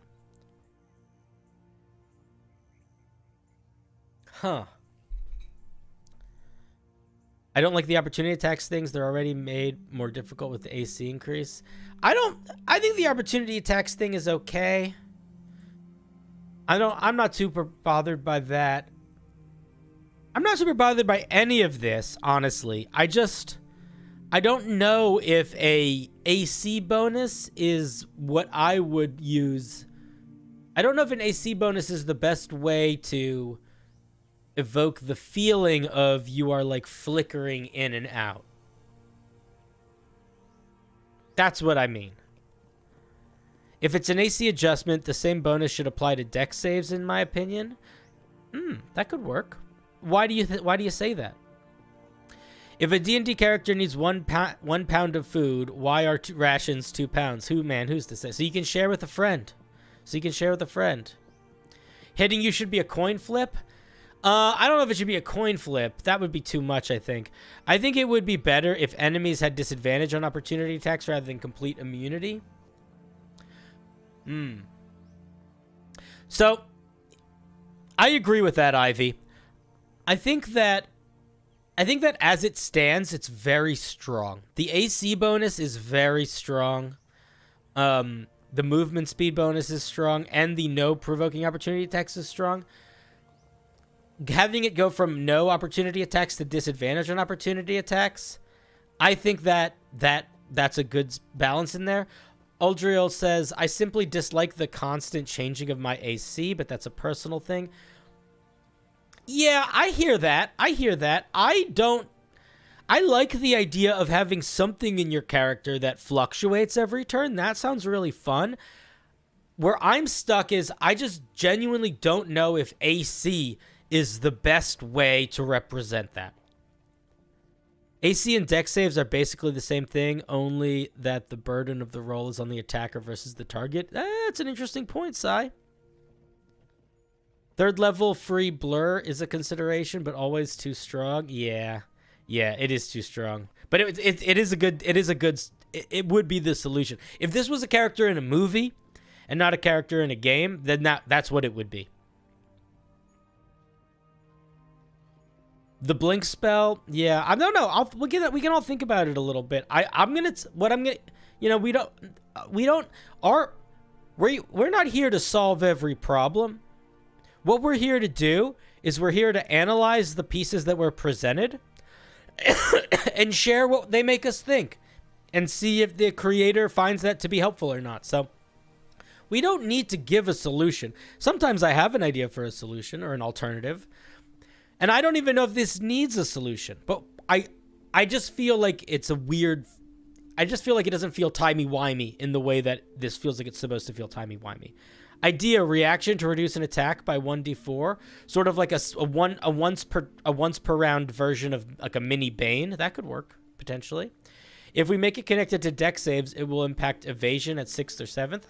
That's okay. That's okay. It is okay if features interact with each other a little bit. I just don't know if this is the best way to make you feel timey-wimey. Okay, let's keep reading. Let's keep reading. Probability vortex. Starting at 6th level, you exist in several possible futures at once. Your reach increases by 15 feet. Whenever you make a melee weapon attack, you move 15 feet towards the target. This movement doesn't provoke opportunity attacks. Okay, so this should be a once a turn feature. Not a every turn. Not every attack feature. I would make this like when you make the attack action on your turn, you can increase the reach of one of those attacks by 15 feet. When you do, you immediately move 15 feet towards the target. That movement doesn't provoke opportunity attacks. I would say something like that. The other thing is that you say your movement doesn't provoke opportunity attacks, and then you have it again down here. You're being redundant. You don't need to say it twice.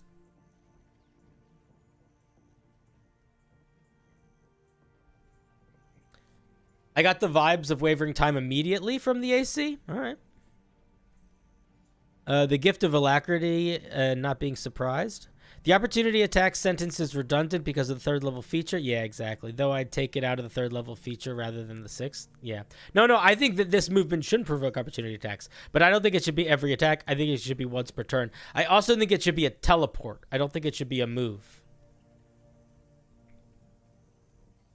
Okay. 11th level.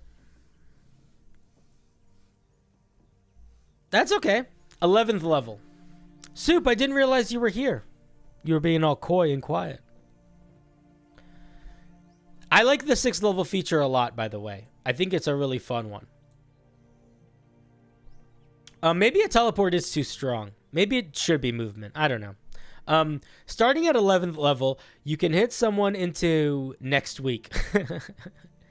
When you hit another creature with a melee weapon attack, you can spend 1 key point to force the creature to make a charisma saving throw. On a failure, the creature is temporarily split from the timeline. It vanishes from the plane of existence it's on and is incapacitated. It can remake the saving throw at the end of each of its turns. On a success, it reappears in the space. Okay, this is too strong for 1 key point. This is too strong for 1 key point. This should be 3 key points. And it should only last a minute maximum. And I know what you're saying. 3 key points? Jesus, that's a lot. Nothing costs key points yet. This doesn't require key points. And this doesn't require key points. They just happen. So this is a very key point light subclass. This is the spell Banishment, which is a 4th level spell. Should cost at least 3 key points. Maybe 4. And it should only last a minute. Right now, it lasts infinitely until they make the saving throw. Yeah, I would say 3 or 4 key points. All right, 4 feels like a lot, but 3 sort of feels like too few. So I don't know, somewhere, maybe 3.5. Wavering Time Stream. Hands of Time doesn't correspond with the flavor. In my opinion, the monk skips in and out of time, but never backwards. But this feature would send them not only forwards, but also then backwards when they reappear. Well, it doesn't really send them backwards, because the sending them forwards is they just reappear to whatever time they landed in. That feels more like a flavor issue to me than like a... No, it still feels timey to me. If you knock a creature forward 3 rounds, if you knock a creature forward in time 3 rounds and they disappear for 3 rounds and they come back, they're not going forward and back. They're just sort of popping out. Yeah.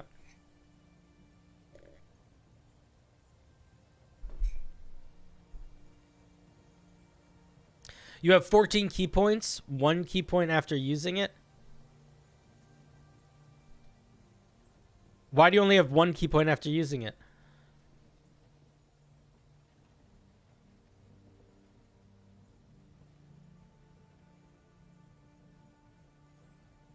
You would have... I'm so confused, Dave Star. I feel like I missed something. Oh, the next week part got me. Okay, yeah. It's a monk. 1 key point since it casts 3.5 key points. Okay, I made a joke that you leaned into, and I'm now just a confused man. Okay, Wavering Time Stream. At 17th level, the skipping stone creates ripples, destabilizing time around it. You can move through the spaces of other creatures. Whenever you move through the space of another creature, it gains your choice of the following effects until the start of your next turn. Its speed is either increased or decreased by 10 feet. It has either advantage or disadvantage on its next dexterity saving throw. Roll a d6. Its armor class is either increases or decreases by the result. Okay. This should only be able to affect a creature once a turn. You shouldn't be able to affect a creature more than once a turn with this. Dave Star, I got you. I I understood. It just took me a minute. The other thing is I would drop the armor class thing entirely. Fucking with armor class in general is really powerful in a way that you have to, if you want to do stuff with it, okay, but then you have to significantly limit use. Like, this can't just be an all the time on feature if it does all of these things. Certainly not if it does the armor class. Doing these things is kind of okay, I think. This one I would drop. That's okay. So main feedback, I am not a fan of using the armor class adjustments to signify flickering in and out of time. Thank you for the follow, Kiosk. Hey, Shovi. And I am not a fan of the armor thing here. This should be once a turn. This should cost a lot more key points and have a time limit on it. And that is most of my feedback. My game theory friends keep annoying me with bounded accuracy and 5e design whenever I do AC stuff in Homebrew, and they probably have a point. They do have a point. Well, Sai, here's the thing. Here's what I'll say. You can fuck with AC as much as you want if you are the dungeon master. But the more you fuck with AC, the harder the game gets for the dungeon master to run. And that's what it comes down to. That's why, as a dungeon master, if I see something that has a lot of AC weirdness, I often will say no thank you to it. Because immediately, even if it's all something does is just make someone have a shit ton higher AC, it requires so much extra balancing work to accommodate for it that it's annoying. It just becomes annoying. Not because it's broken even, just because it's annoying. The work to make it balanced is not fun. All right. But that is, those are my thoughts on this one. Overall, I think it's an interesting piece. I would personally lean away from the armor stuff and go in another direction, but I like Probability Vortex, like Hand of Time, like Wavering Time Stream for the most part. Pretty solid piece. Thank you so much. Thank you so much. Thank you. Thank you. Click. Blink is a great model spell that flickers in and out an ability. Yeah, Blink is a good one to look at for that. Hands of Time is a monster feature from the Githzari Enlightened. Oh, if you just took a feature from a monster, you might also not want to do that. I mean, actually, I guess you can, but you should just be wary of that, or maybe give a little note. Okay, let us click. Excuse me.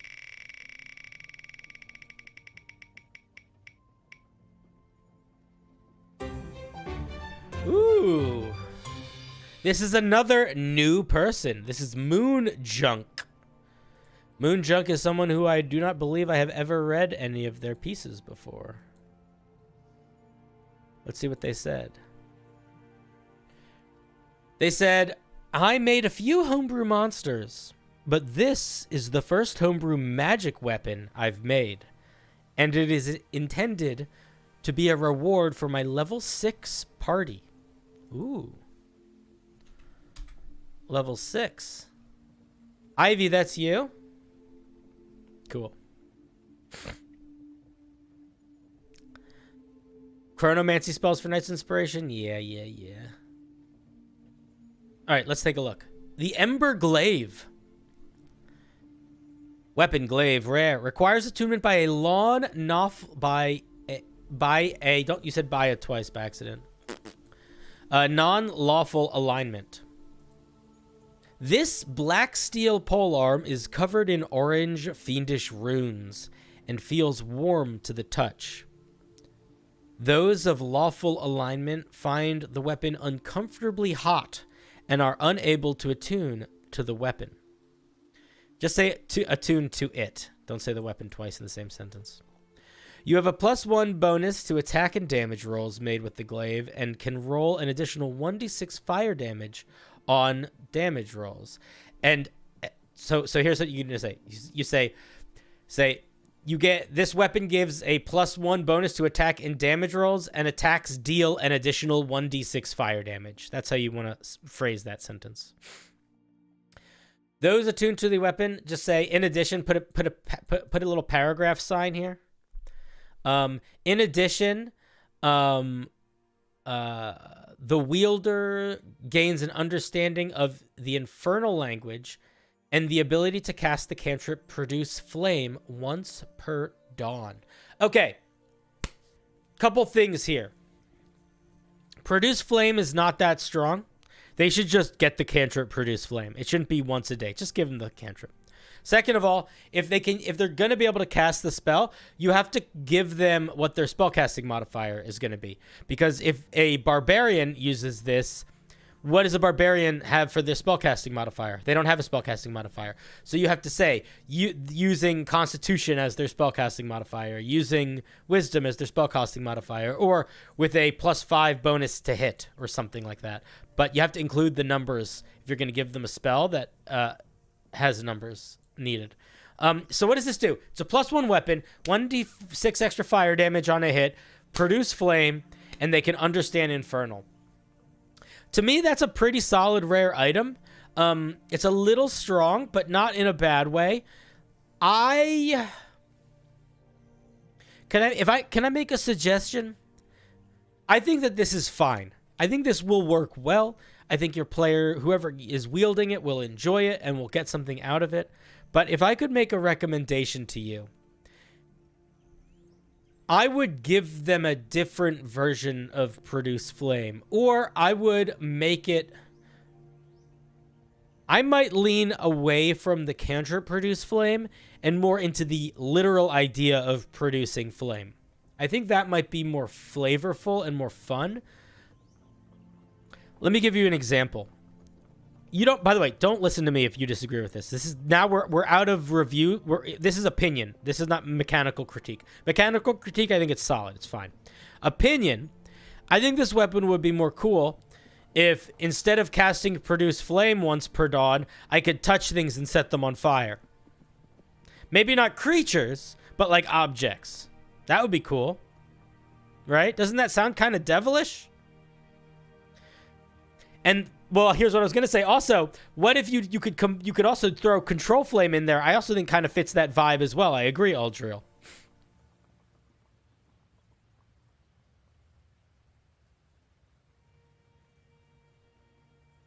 Heat Metal is a little bit strong. That's like a 2nd level spell. I wouldn't want to go that far. Or maybe if you wanted to keep it a once a day feature, you could definitely make it a 2nd level spell. You could definitely give it Heat Metal once per day. 100% you could do that. Because right now it's a cantrip. Somebody asked, what's this proficiency stuff at the bottom? All magic items, any item that you make in D&D, auto puts this in it because it just does. I don't know why. It's like because it's technically how items work. I know Produce Flame does not light objects on fire. That's what I'm saying. That's why I might change it to make it so it's a thing that does light objects on fire. And that might be more fun. There's a weapon like this in the Fire Emblem. It's dope.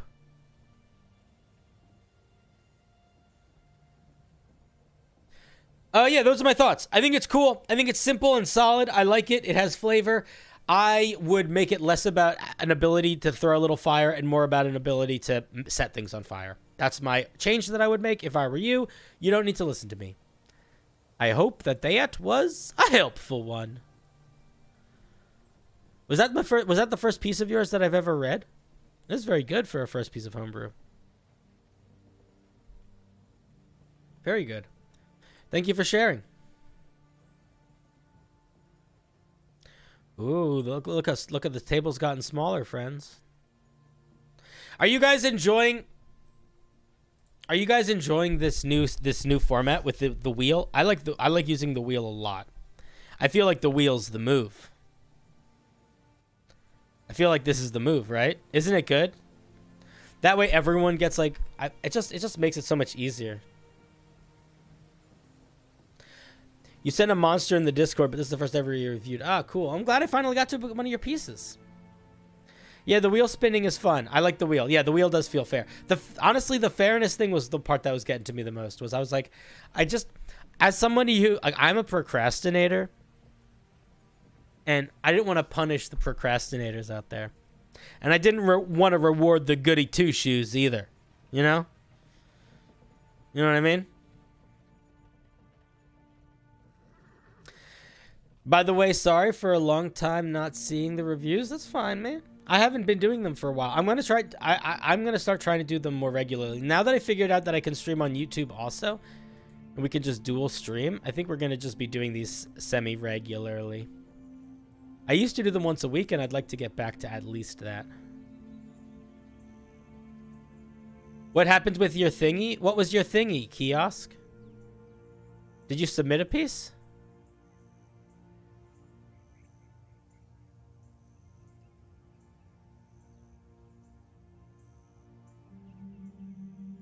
Oh, I read your piece. I reviewed it already. You missed it. I reviewed it. Were you not here when I talked about it?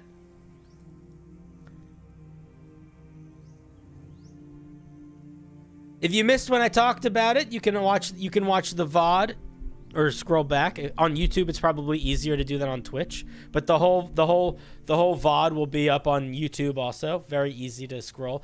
Easier on YouTube to watch than Twitch, I think. So check it out on YouTube.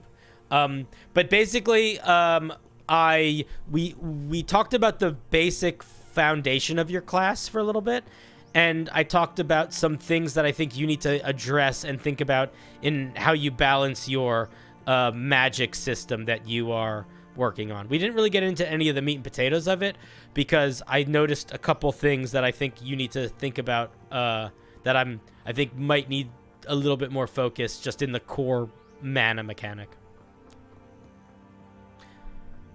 But it was a cool idea, and I hope you keep working on it. But yeah, we basically read the mana system. This is what we talked about. All right, let's keep clickety clock. No, don't worry, dude. You'll be able to cut. The VOD will be there. You can always check the VOD. Bop, bop, bop, bop, bop, bop, bop. All right, Databank, you're up. Data bank. Where is your piece? Here it is.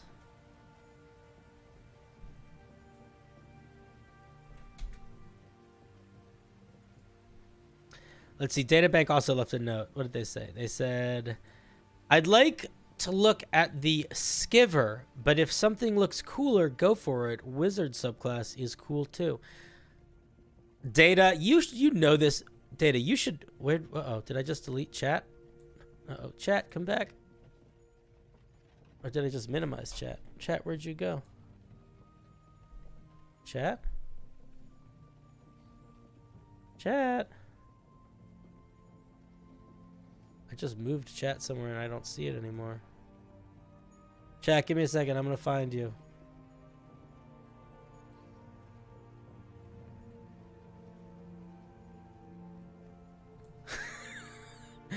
Where'd they go?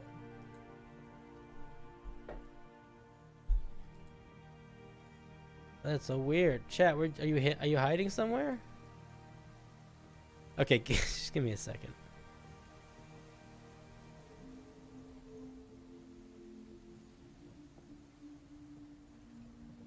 Oh, there you are. I found you. Okay, hi chat. I thought I lost you for a second. I got scared. Sturges, what are you doing here? Get out of here, Sturges. Data, you should know this by now. When I ask you to tell me which thing to look at, I'm never just going to pick the one that I want. I want to pick the one you want me to look at. So I'm not going to look at anything other than the Skiver because that's what you said. I don't care if another one looks cool.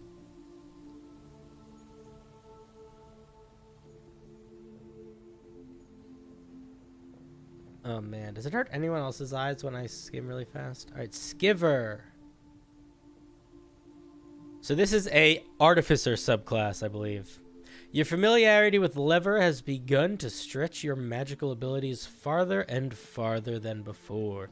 You gain abilities similar to the skills and colors of the dyer, and the tight resistance and the tugging of the reality from the sower. I don't know what either of those are, so that means nothing to me.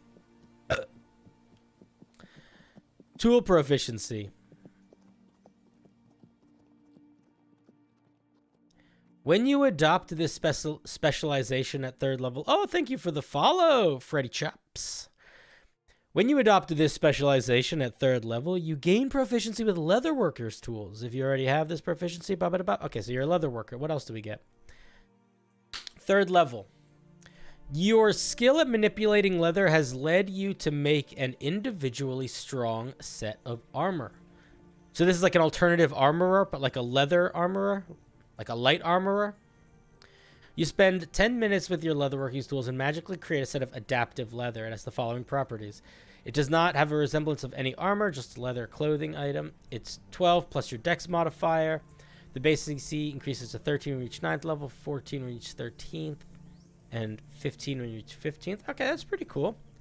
Spellcasters can use an arcane focus. It can be donned and doffed as an action. Okay.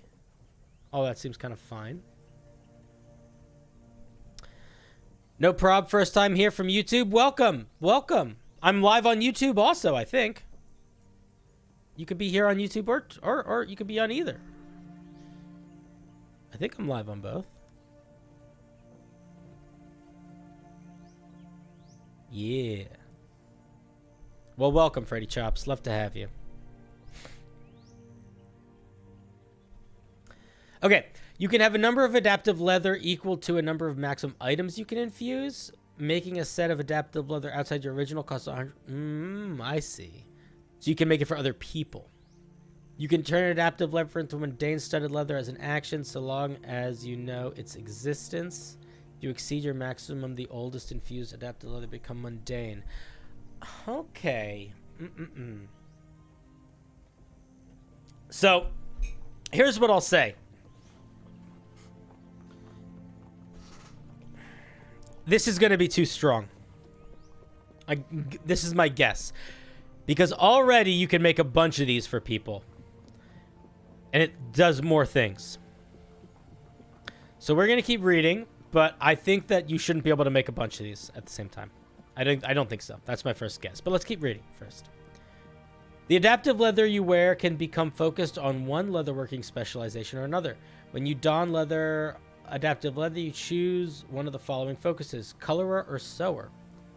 It gives you special features. You must use your action and bonus action to change a leather's focus on your turn. So you can change it like mid-combat. Okay? Let's see. What does it give you? It gives you a bunch of stuff. Colorer. What do we get? We get chameleon and dye collection. Your leather's color shifts and moves easily to blend with environments. You can hide as a bonus action. As an action, you can camouflage yourself and gain advantage on stealth checks until the end of your next turn. Dye collection. You can cast color spray at will. Cast at a level equal to your highest level or level of artificer spell slot. So what if you don't have an artificer spell slot? Can you just not use this ability?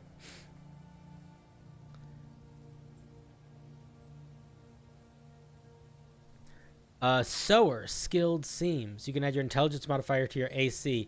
I don't know how I feel about this on top of the other AC bonus. Why does everyone fucking do these stupid AC bonuses? Drop this. We're not even gonna have a conversation about it. Come up with something different here. We don't need it. You don't need it. You're already doing AC shit down here. We don't need to stack up on AC shit. Come up with something new.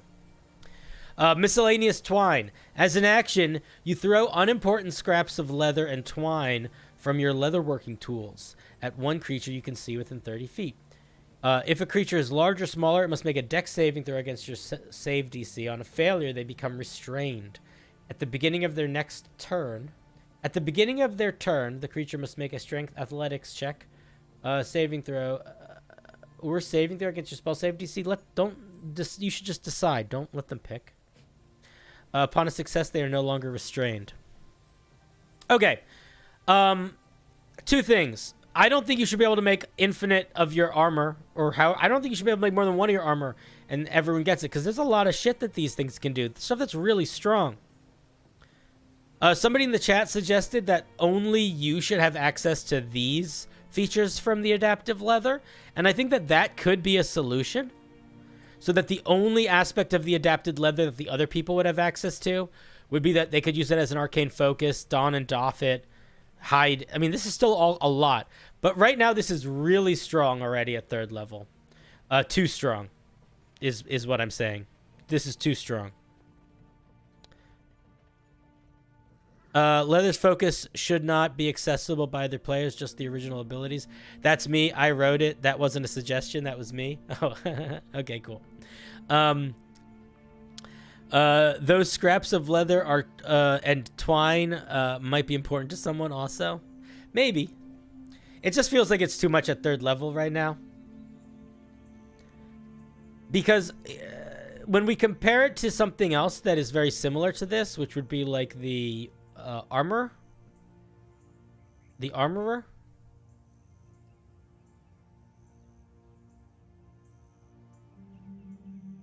So this is all the things that the armorer gets for their armor. They can wear it if it's heavy armor. It can't be removed against their will, against your will. And you can don and doff it as a bonus action. Or as an action.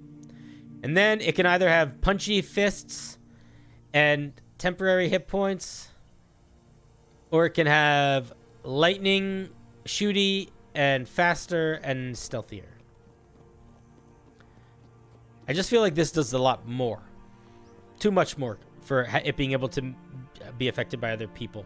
Or for there to be more than one set of it, at least. You have certain spells prepared. Blah, blah, blah. You can cast a Skiver spell without expending a spell slot. Why that? Why can you do that? So you just get... Is that a thing? That's not a thing artificers normally get, is it?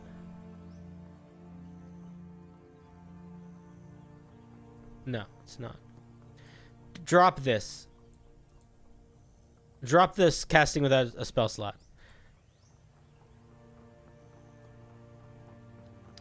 Let's see what spells we get. Magic Missile, multicolored. Shield, protection from poison, levitate, tidal wave, counter spell, shred of moral banishment, seeming negative energy flood. Spell list is all right. It's a little all over the place, if I'm being honest. I don't really get a vibe out of this, but I think that is often the case with artificer spell lists, so I don't feel like that's as important a thing here. But if you were to hand me the spell list, I would have absolutely no idea what this subclass had anything to do with. So take that or leave that.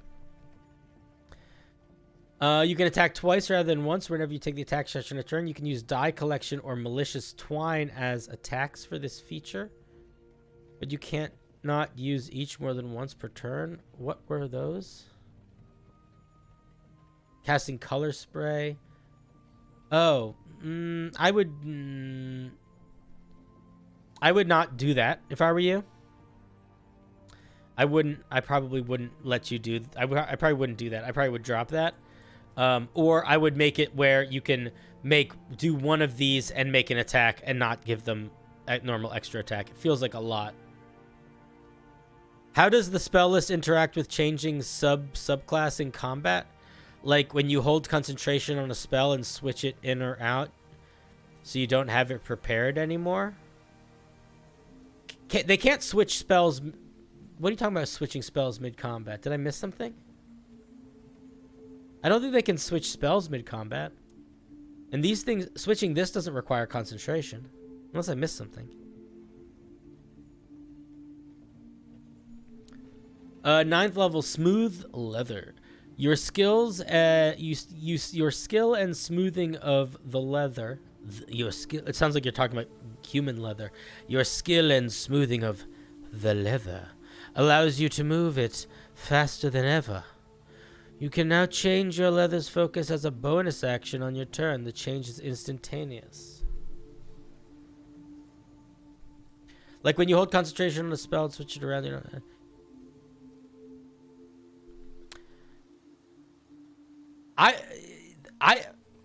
Is there... The spell list depends on the leather focus. You can switch leather focus as an action or bonus action. Where does it say that? Did I miss something? Oh, I see here. I see here. I would... Can I say something? That's actually a really good point then, Sai. I didn't notice that.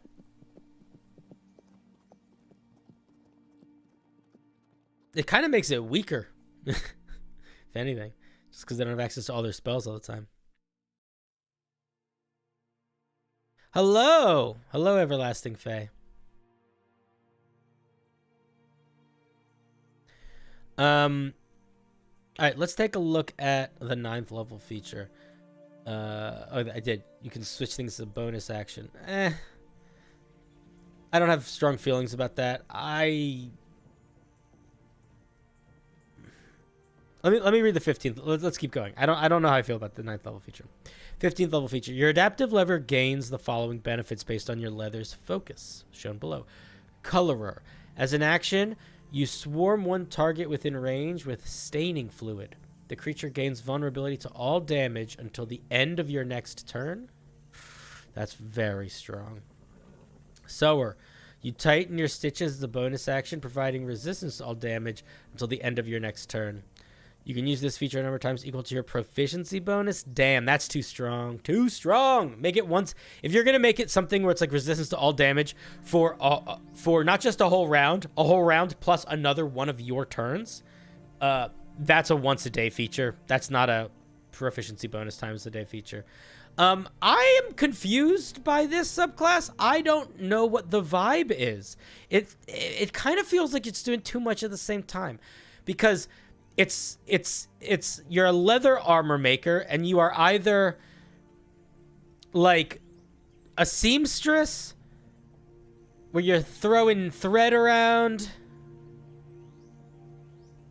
or making creatures resistant to damage, or you're a colorer where you're like throwing paint around and being camouflaged and stuff.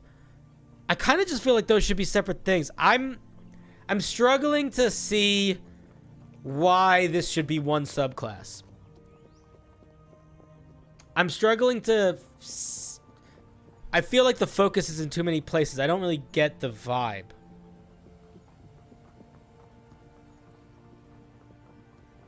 And it sort of feels on what, and it's leaning into just too many places. Like it's a subclass that's about like wearing a transformative outfit, I guess, right? Because a lot of the features are about changing between the two forms.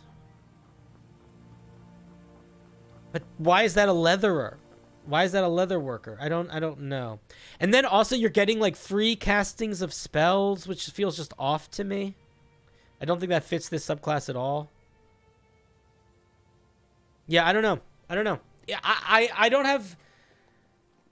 I think that if you want this subclass to really be about this transformative armor that you can make, and you can change it between these two different states,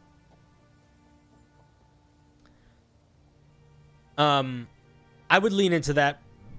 I would make sure those two states really feel distinct, as opposed to just sort of like, right now they kind of just feel like they give you random little features. Like, they don't feel super... They don't feel like they have super strong identities. The color identity doesn't feel like an identity, and the sewer identity doesn't feel like an identity. They don't feel distinct enough. They feel like just like different Swiss Army knives that you're switching between, but I don't know why they are built the way they're built. The free casting was to make up for your half spell casting list. I don't think... I would just drop that. I disagree with it. I don't think it does make up for it. Yeah, I would just drop it. Yeah, I don't know, man.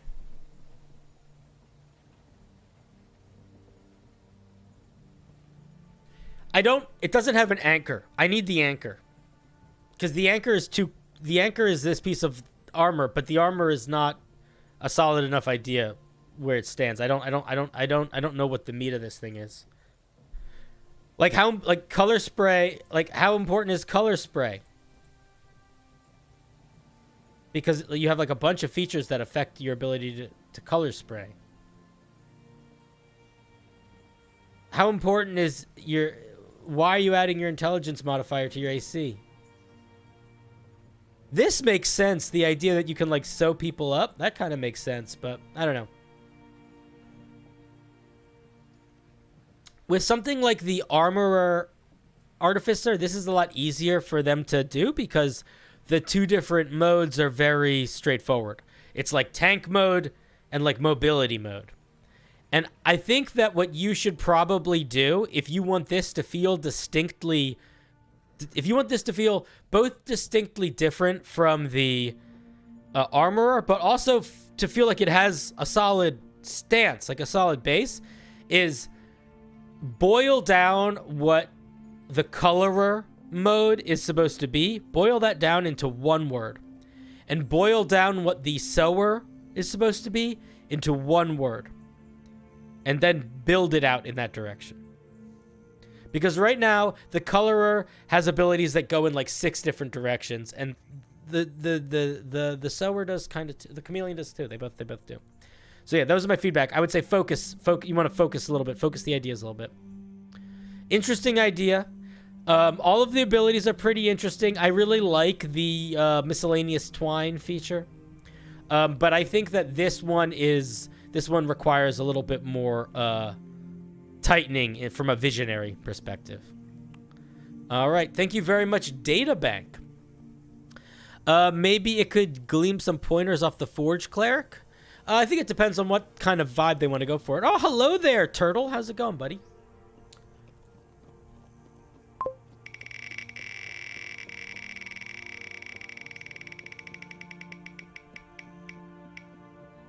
Oh, it's time for Dave Star.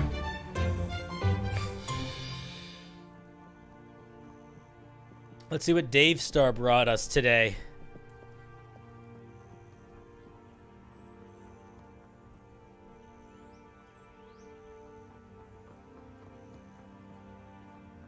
Dave Star, where are you? You're here. Dave Star left no note.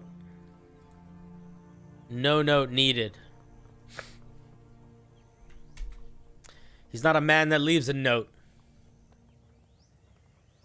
All message. All meaning. Oh man. All right, let's take a look. Let's see what this is. The Contractor's Chain, brought to us by the one and only Dave Star. This chain is covered in arcane runes. It requires attunement by a warlock. Let's keep that in mind. And it's a whip. This chain is covered in arcane runes, shifting to describe the contract of any warlock who holds them. This is an awkward sentence. Fix it. Why don't you just say, this chain is covered in shifting arcane runes that describe the contract of any warlock who holds them? It will sound better. It will read better. Once wielding this chain, you can use it as a spellcasting focus. You can just say it can be used as a spellcasting focus. And you can use your charisma modifier in place of strength or dex when making attack, when calculating attack and damage with it, or making attack and damage roll. This is probably fine. The whip deals an additional 1d4. Okay, so then you say in addition, put it in addition here. The whip deals an additional 1d4 damage of a type determined by your patron. Okay, you need to just make this less ugly looking. What is going on here? Arcfey, Great Old One, Psychic, Fire Fiend. Those ones do necrotic. This you can't make this look so ugly. I'm not gonna read it. Genie, same types of genies. Okay, so it's pretty straightforward. Okay, so what is it? It's a whip that allows you to treat it like a hexblade weapon that deals an additional 1d4 damage of the type depending on your patron? Huh. I don't know if that's a rare weapon. That might be an uncommon. Okay, I have some thoughts. My first question, Dave Star, is what's the point of this item? What's your goal here? If your point is to make an item that a non-hexblade warlock can wield, then I think that you can accomplish that goal with it. It's fine. But if that's not your goal, then I think that you need to think about this a little bit more, because it doesn't really do much. It's a weapon that allows you to use your charisma modifier in place of strength or dex, so it basically gives you a part of the Hexblade's first level feature. And if that's what you want, I think that that works fine for that. But I'll also say that this weapon is a bad weapon for a Hexblade, because for a Hexblade warlock, it just adds 1d4 damage. It's like notably not that good for a Hexblade Warlock. I would leave the damage type based on the patron for up to the DM. Setting dependent. Yeah, that might be true. I based on rarity on Tasha's item, which could be focuses and also did other stuff. As for why I made it, I just thought it was a cool concept. Cool. So, I mean, it is a cool concept. A warlock being able to use their spell, any spellcaster being able to use their spellcasting modifier instead of the regular thing can be a lot of fun and cool. I guess I don't really have a whole lot more feedback other than it feels like it should do something else too. I feel like I want it to do one more thing, one more small thing. I don't know what that thing should be, but I would make it do one more thing. I also feel like it works, but it also is just a feature that it's just a Hexblade Warlock feature. Like that this whole part is a warlock. This whole part is just what you get from being a Hexblade Warlock. So, I think it's really a campaign-dependent item. Like, if I was playing a game and I had a warlock that was not a Hexblade and they were really into being a weapon fighter, I would probably, at a certain point, include something like this in the game. But if they were a Hexblade, I would never use this because it's a lot of redundant features for a Hexblade Warlock.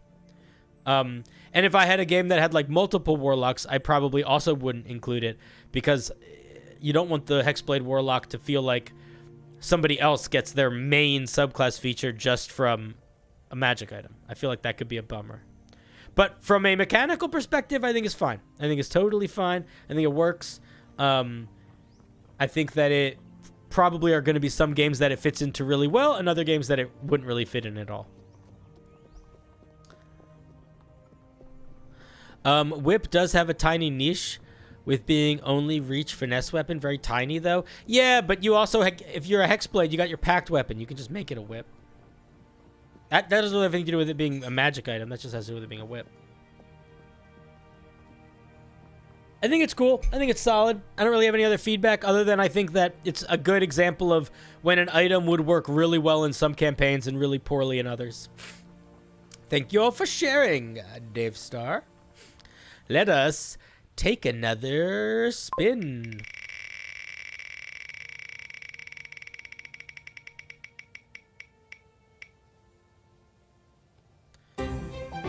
Ooh, Uldril.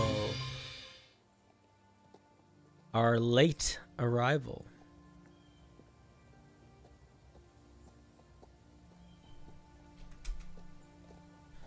Okay, let's take a look. What is this? This is a Chimera of the Crag Cat, a Wyvern, and a Chameleon. All right, let's take a look. Chimera, large monstrosity. It's got some AC. It's got some hit points. Let's see. What are the real new features? It's much dumber than I remember them being. 10 to perception and 10 to stealth? Why does it have plus 10 to perception and plus 10 to stealth? How does it have plus 10 to perception and plus 10 to stealth? That's impossible.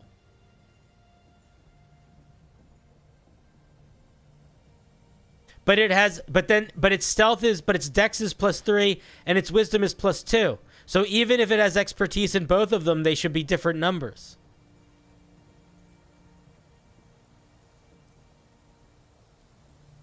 Sigh, they do. So you got to get your math straight. Uldril. You got to get your math straight. So figure out your math. Fix that shit.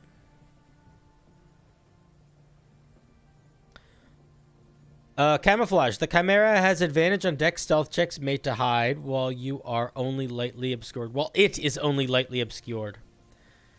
Non-detection. The Chimera, don't say cat, say Chimera, can't be targeted or detected by any divination magic or perceived through magical scrying sensors. So this guy's really hard to find.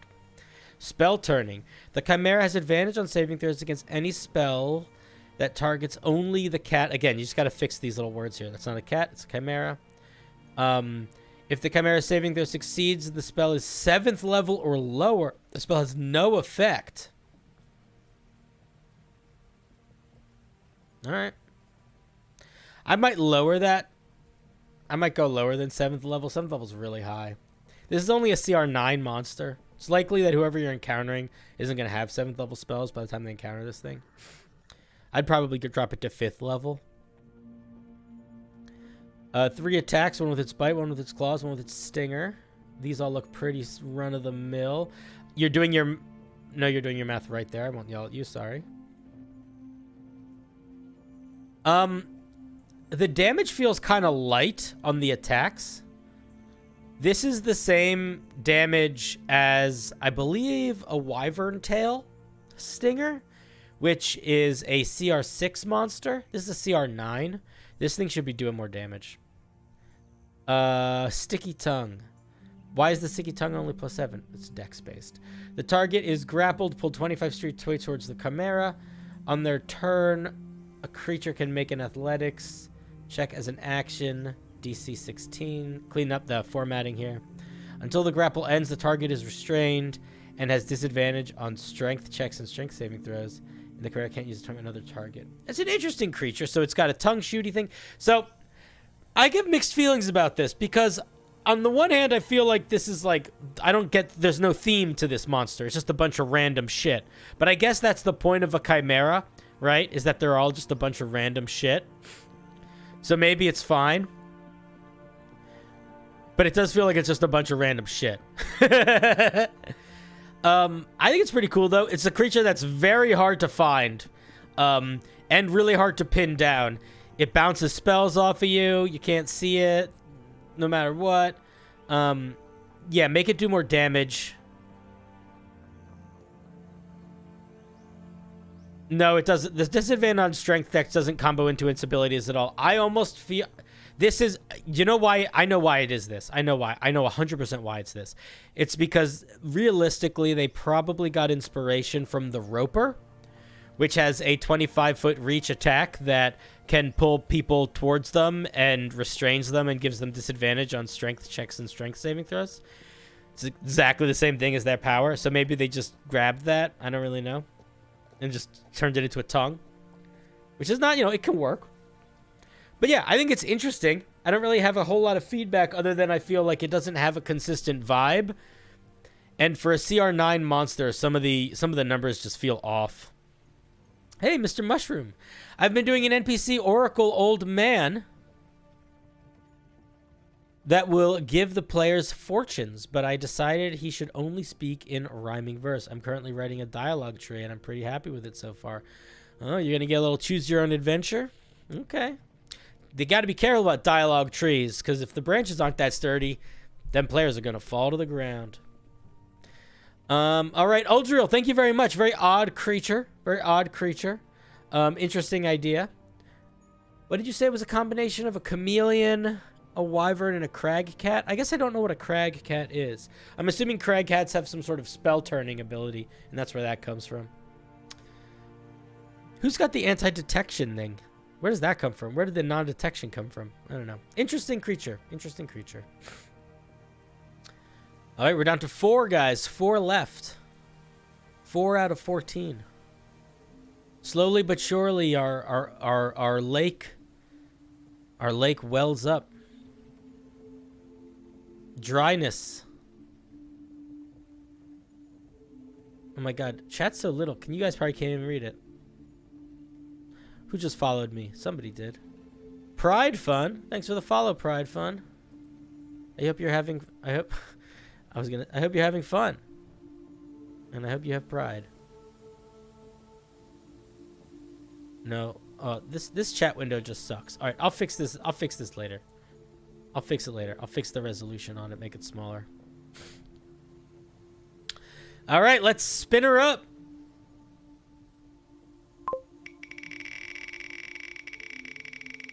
We need stars. Yeah, that was a very Resident Evil monster. Ooh, Tyler Smith. Tyler, why do I feel like I've read a piece of yours before?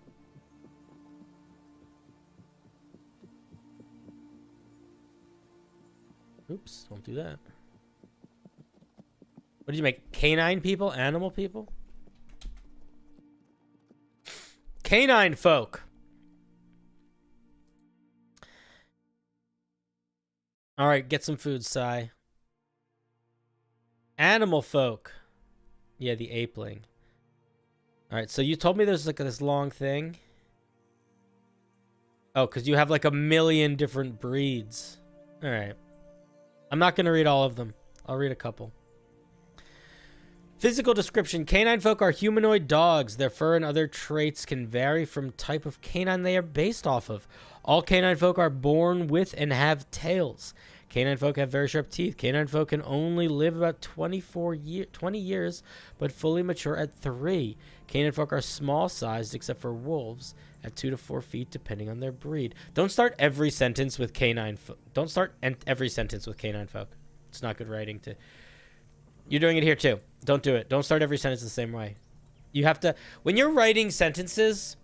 Okay, so this is something that everybody needs to think. This is something for everybody.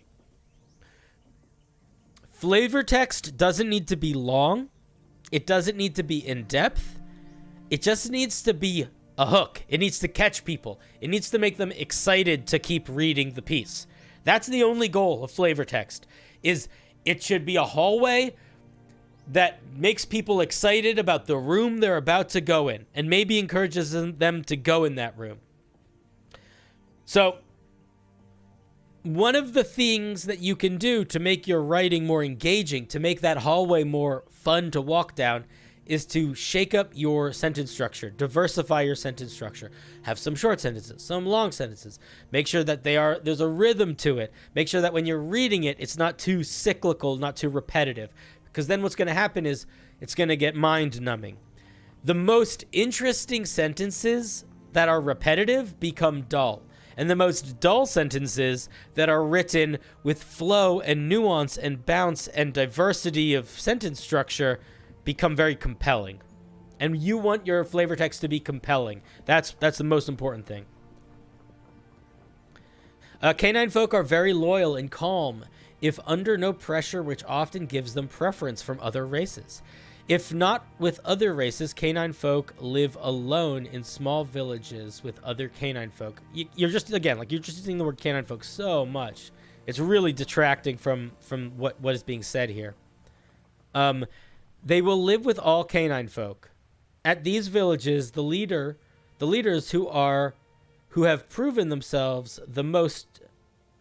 I think that maybe there's some grammar issues here. They will live with all canine folk. At these villages, don't you fucking type while I'm reading it. I see you clicking. Don't you fucking type. That is a rule on this game. If you submitted a piece, I think it's rule 3 or 4. You don't edit a document while I'm reading it. I will shut it down. You can keep your cursor there. You can keep it there if you want. You can hang out here, Tyler. But don't you start typing a damn thing. They will live with all canine folk. At these villages, the leaders are who have proven themselves the most to them. This is a very confusing sentence structure. I think what you're trying to say here is something along the lines of canine folk generally live in small villages together with other canine folk. In these villages, the leaders are chosen as people that have proven themselves. I think you want to say something like that, but the way that you have it written makes it confusing. Canine folk do not like tabaxi. You spelled tabaxi wrong. Canine folk will not trust tabaxi, having to roll 18 persuasion check for tabaxi to convince them of anything. Don't put mechanics in the flavor text. I would just drop this whole 18 persuasion check thing. Just drop that. You don't need that. That no one's gonna want that. Or if they do want that, the dungeon master will decide to put that in. That's not something that if a player brought this race to me and were like, "Can I be this?" I would say, "Sure, maybe," depending on how it actually does. And then I would read this part and I'd be like, "Yeah, we're just gonna ignore that part." Canine folk will also attack tabaxi at any site of violence. Canine folk will not kill any animal or take on as a pet. So the main feedback that I have for you on your flavor text, Tyler, is that the sentences are messed up. You gotta clean them up. They do not read clearly. They read as fragments. You need to make sure all of your sentences are complete sentences, and you need to make sure that if they are read out loud, they sound like complete sentences. It's very fragmented right now, and it's detracting from what the message that you're trying to get across. Canine folk are descendants of the ancient canine gods all over the realm in many different regions. So, like, for example, here's an example. All over the realm in many different regions. Why not just say all over the realm? In fact, why not say from all over the realm and just have that be the sentence? In many regions doesn't add any new information. All over the realm and in many different regions means the exact same thing. Just repeating yourself, you don't need it. Canine folk will often worship these gods. Cool. Okay, so let's take a look at these. We're just gonna, you didn't ask me any specifics, so I'll just look at a couple really quickly. Here's the golden retriever. Movement speed 30 feet, swim speed 35 foot, 30 foot swim speed.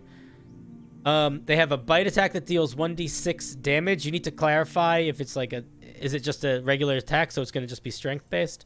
Dog mouth, the ability to eat raw meat. Roll a d20 to make a DC 13 con save or be poisoned. Gets advantage on all perception checks or insight rolls involving scent. This is... okay. I'm going to give you feedback on the mechanics, but then I'm going to say you need to... The main thing that you need to figure out is organizing your thoughts and making them readable using D&D language. Because right now, this is confusing to read, and it doesn't need to be, and it's going to make it so people don't want to use it. So, they have the ability to eat raw meat. What does that mean? It means that you roll a d20, and on a 1, you make a DC 13 con saving throw, or you're poisoned. How long are you poisoned?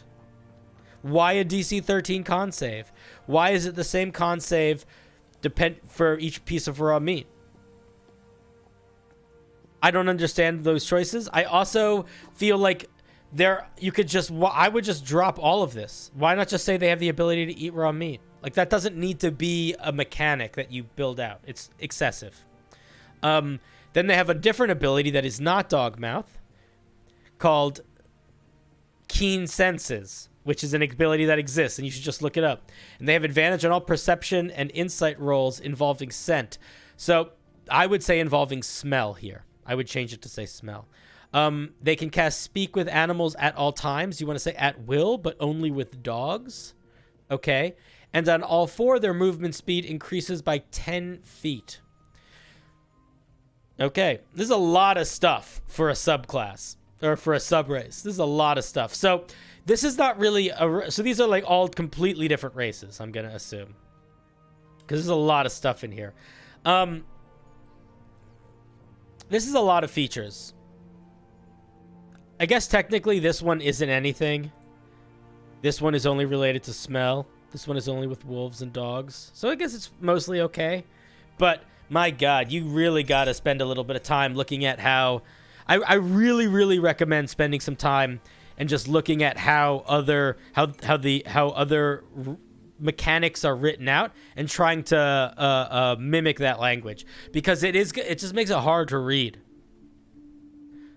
It's the difference between, are you making something for your home game where you can just sort of talk about it with your players and it's fine, or is it or would you like it to be the kind of thing that, like, if it was online, someone that had never seen it before could read it, use it, understand it, and their dungeon master would be excited to read it, use it, understand it.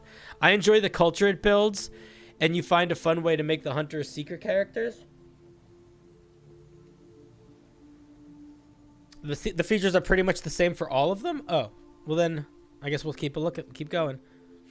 So normally, this is how it would normally go. Normally, if you were going to have a bunch of different sub-races that all had very similar features, here's how you would do it. Let me just show you.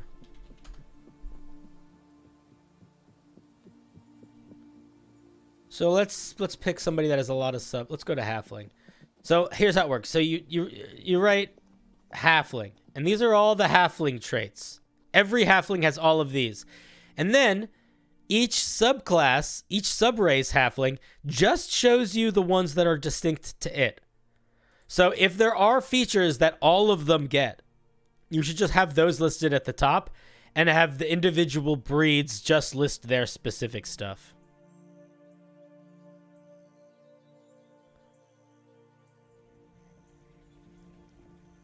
Okay, let's look at a different one. German Shepherd, same movement speed, bigger bite attack, same poison meat thing. But then they have this ability to sleep without nightmares with a successful 7 Constitution check. What does that mean? What does it mean, the ability to sleep without nightmares with a successful 7 Constitution check? What is giving them nightmares? I guess I'm confused because that's not a thing that I would ever think about. Does that mean that they have to roll a D? Is this like a negative feature? Like they have to make a Constitution check or they have nightmares? Or I guess I'm confused about what that... I don't understand what the point of that is. They also have this thing where they can talk to animals and run on all fours. So they're almost exactly the same. They just have more damage. Oh, this one also has well sleep. I don't understand what it's supposed to do. Yeah, it's just confusing. It's superfluous. Yeah, I guess superfluous is the word for it. They can change their movement speed to 40 feet if their gear is under 45 pounds. So all of these features.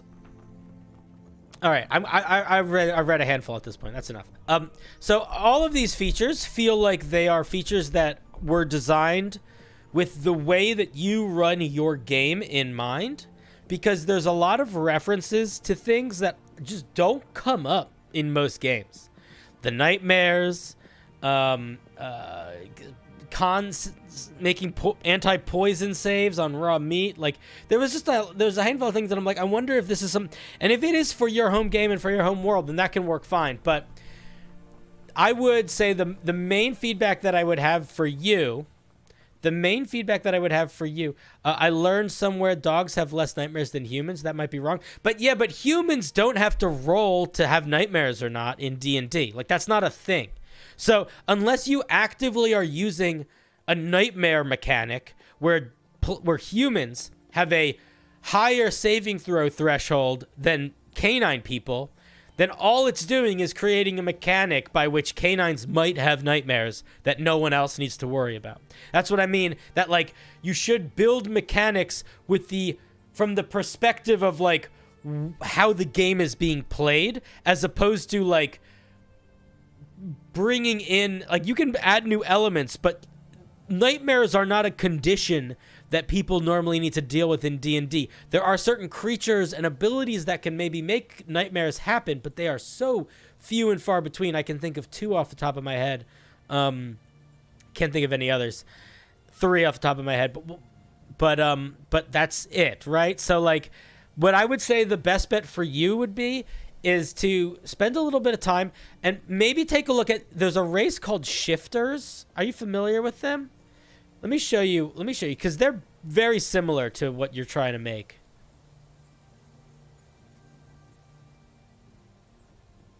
Where are they? Shifter. So there are shifters, and there's different, essentially, breeds of shifters. So all shifters get these features. They get bestial instincts, they get shifting, and then they, depending on what type of shifting they do, they either get temporary hit points, they get movement speed bonus, they get something else.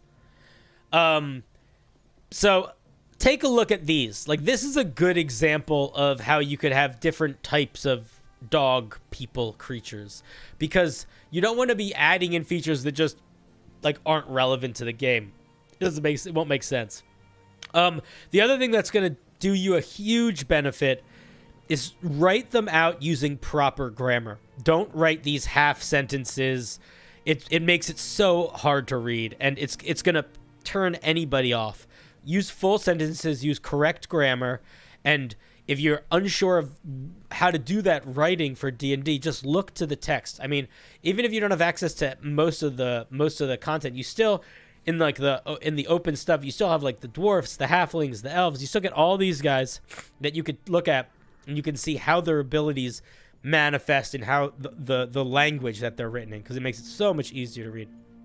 It's a very fun idea, and I think that your heart is in the right place, and I think that with a little bit of time and a little bit of practice and a little bit of reading, you will get there. I think right now, the best thing going for the piece is definitely the vibe, and I think that there's a lot of ways that you can keep that vibe without getting too worried about adding superfluous features. Very nice. Thank you, Tyler. Thank you for sharing. All right, let's give her a spin.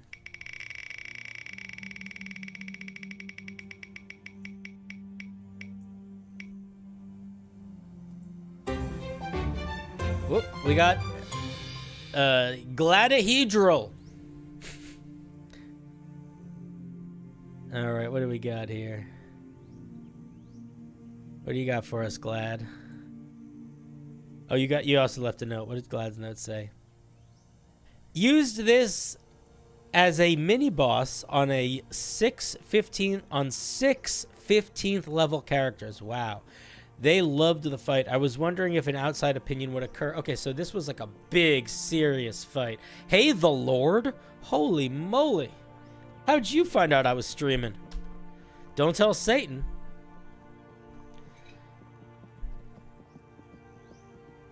As far as he knows, I'm on the clock.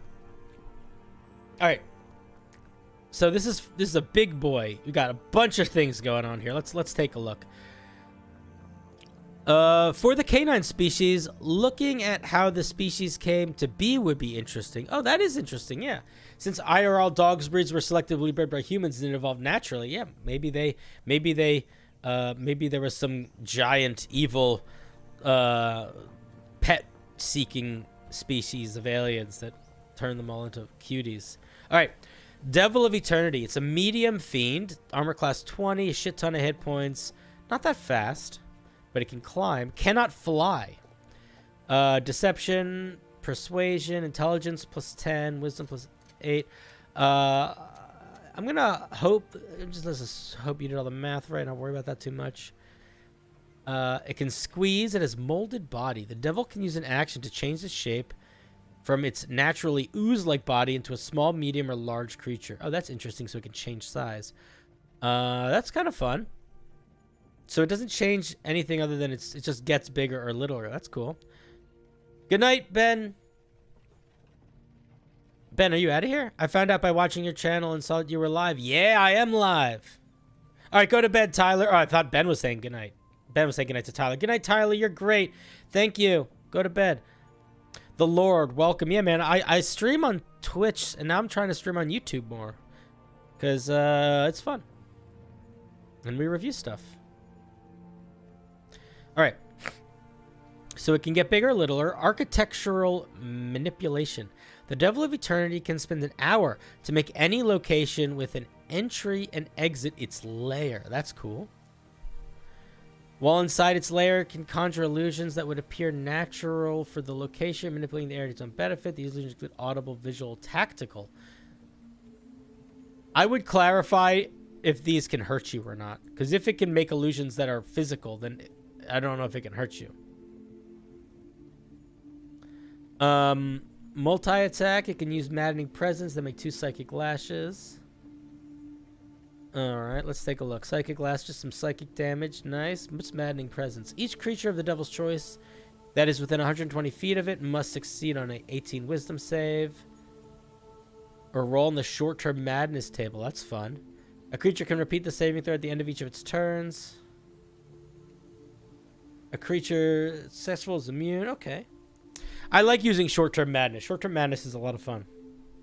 Confusion, major image, modify. Modify memory at will is scary. That's intense. Charm person, detect thoughts, fear. Why does it have some, like, 5th level spells at will, but then, like, a 1st level spell once a day? Or 3 times a day? I feel like it should have these if more often than these. These are fucking big. Like, modify memory is serious. All right, reactions. Misdirect. The devil. When the devil is targeted with a melee attack that it would hit it, the devil can cause that attack to miss and then teleport behind the creature attacking it. That's cool. I like that. Let's just quickly peek the lair actions because the lair seems like it's a pretty integral part of this thing.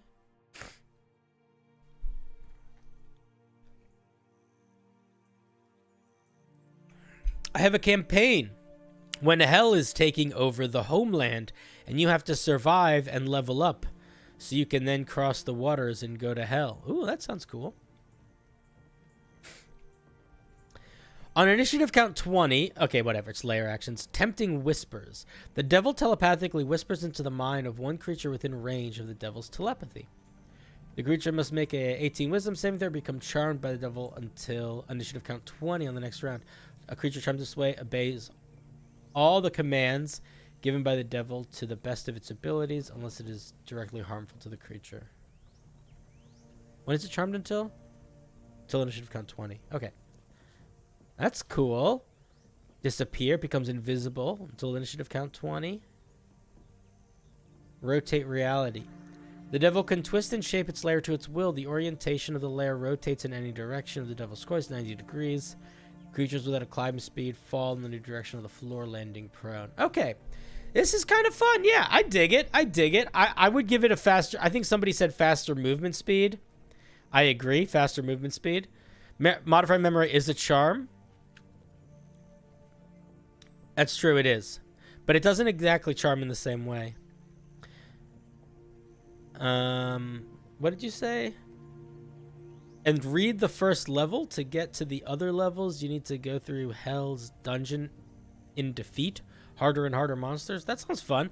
There's a sort of like Dungeon of the Mad Mage is kind of that. It doesn't have a crazy damage output, but I guess with Dominate Person and in this, you kind of just make them fight each other. The big idea with this one was that it's twisting your mind as well as the room around you while you're fighting it. Yeah, it's pretty cool. I like it. I like it. I see why you didn't give it a fly speed, because you want to have that moment where the room falls and it's just holding onto the wall. I get that. I would give it a far bigger movement speed, though. I also would probably... Yeah, I would make some adjustments to how these spells are. Somebody said that it should be faster or slower depending on its size. And I think you could go in that direction, but I also kind of like the idea that it's just trippy looking. Like, it's not actually doing anything that, like, it's not logical. If it was logical, then when it got bigger, it would definitely be faster. But what if it's just not logical? What if it's just like this chaotic, mind twist, Yeah, it's pretty cool. I'll be honest, I would be hesitant to throw this against my players because I think they would trounce it. I have my one higher level group. I would need to buff it. I would need to give it some serious assistance. It doesn't have nearly enough range. But it's cool. I like it. I'm playing a game right now. One of the games that I'm running. One of the games that I'm running is 2 wizards, a bard, and a ranger. And one of the wizards is a divination wizard, and the other one is a blade singer. So everybody has counterspell.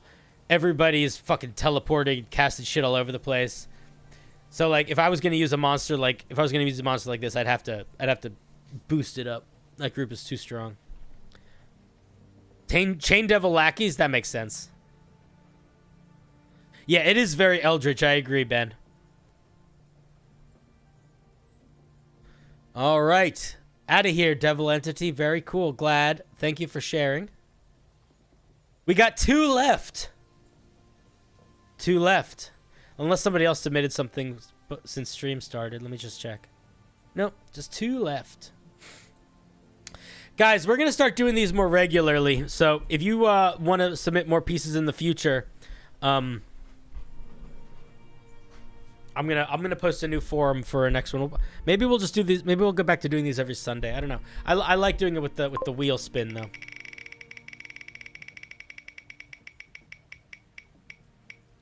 Well, it's either going to be you or Ben. All right, we have Ben. All right, Ben, let's see. What'd you bring us? What'd you bring me, Ben? Just testing some items for an upcoming GOSM. What is GOSM? An old GOSM campaign. What is that?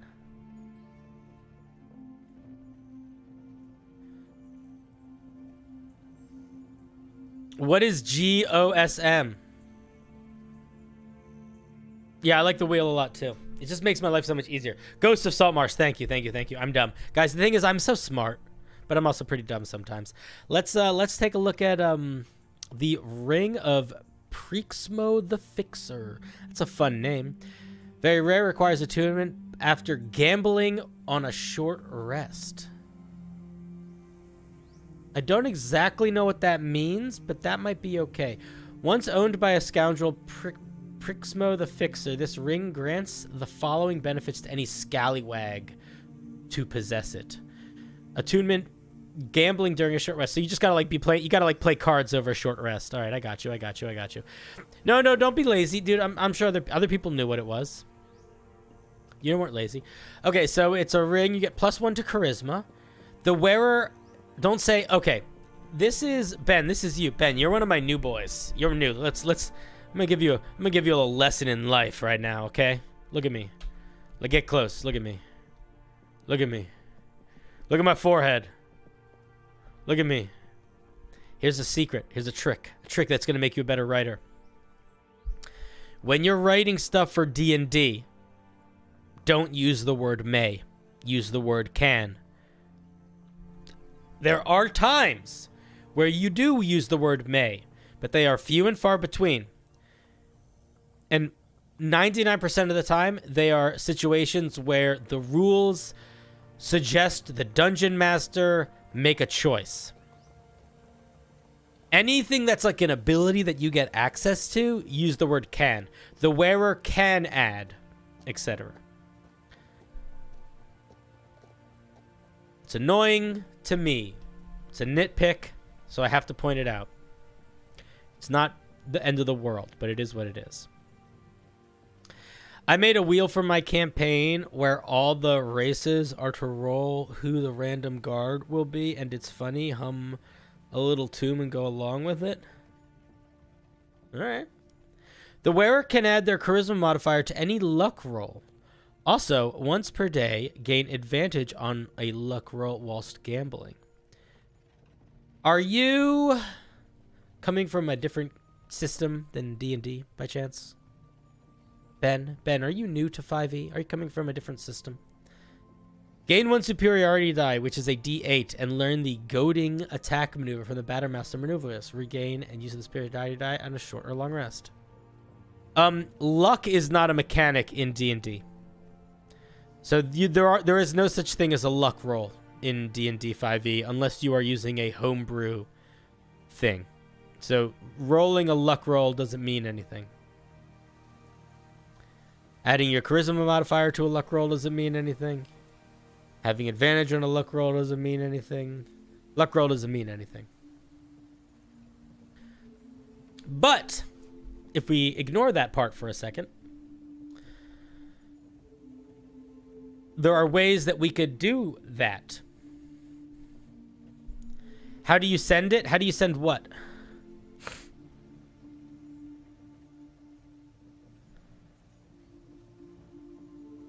How do you send a thing for homebrew?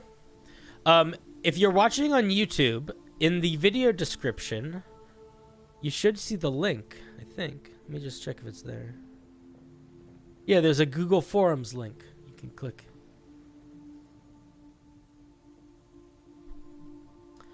There's also a link in my community tab on my YouTube, yeah. Or if you're in my Discord on the event page. There's a handful of places.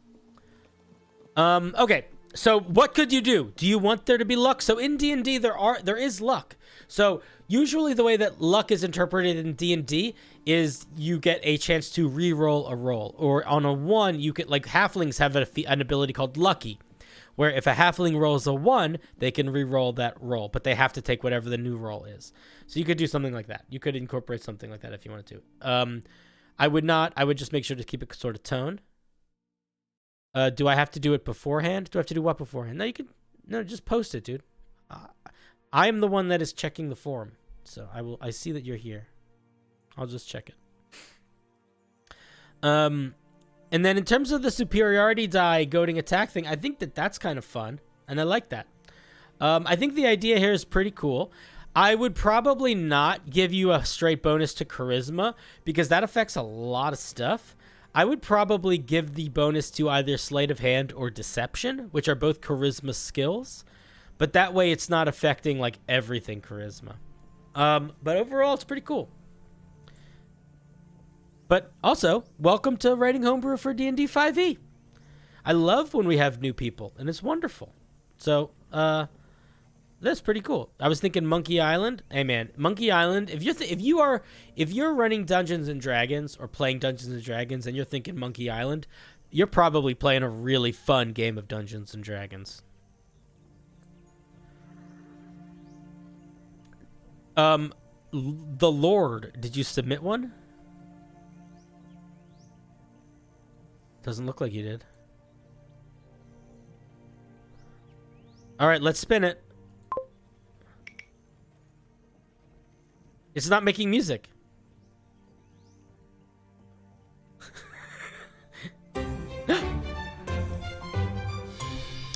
Oh boy, we got High Q next. Where you at, High Q?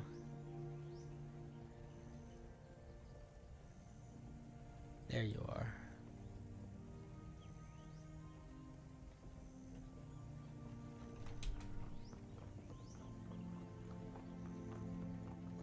Did I click the right thing? I did. Okay.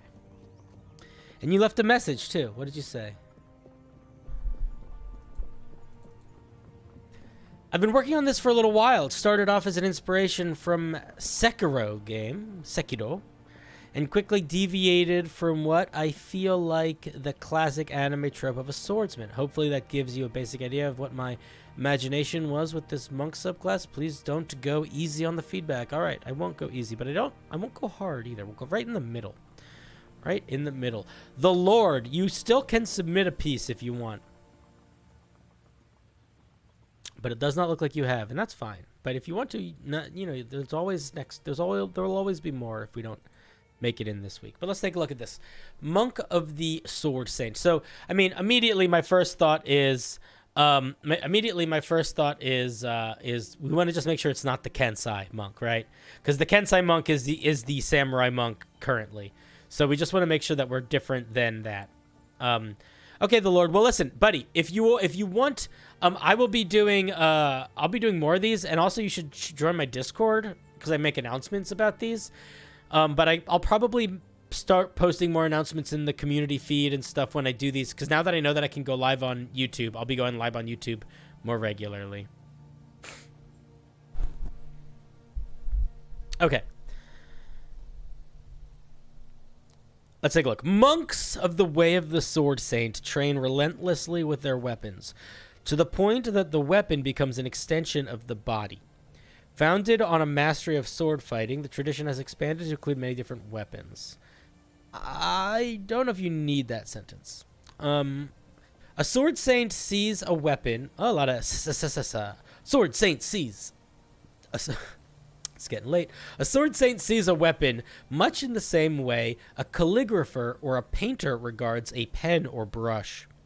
Whatever the weapon, the sword saint views it as a tool used to express the beauty and precision of the martial arts. That mastery makes a sword saint a peerless warrior. Do you mean perilous or peerless? Do you mean peerless, like they don't have peers? Or perilous, like they don't have peril? And is but a side effect of an intense devotion, practice, and study. Okay. This,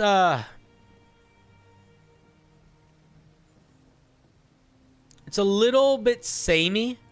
I almost want more, like I like the pen or brush line, but I I feel like you could. I feel like you'd trim a little bit of this second paragraph. You should find the link to the Discord in my about section on my YouTube channel.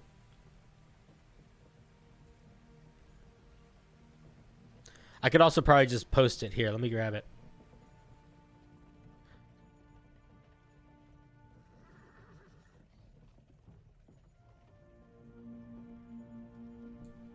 Is this gonna work? There you go. There's the link. Okay, weapon training. English is not your first language? Okay, cool. Peerless, like unrivaled. Okay, yeah. No, that works. Then peerless works. It's just I wasn't sure if it was a typo or not because perilous would also work. Weapon training. Third level, you gain proficiency in rapiers, scimitars, and longswords if you do not already have them.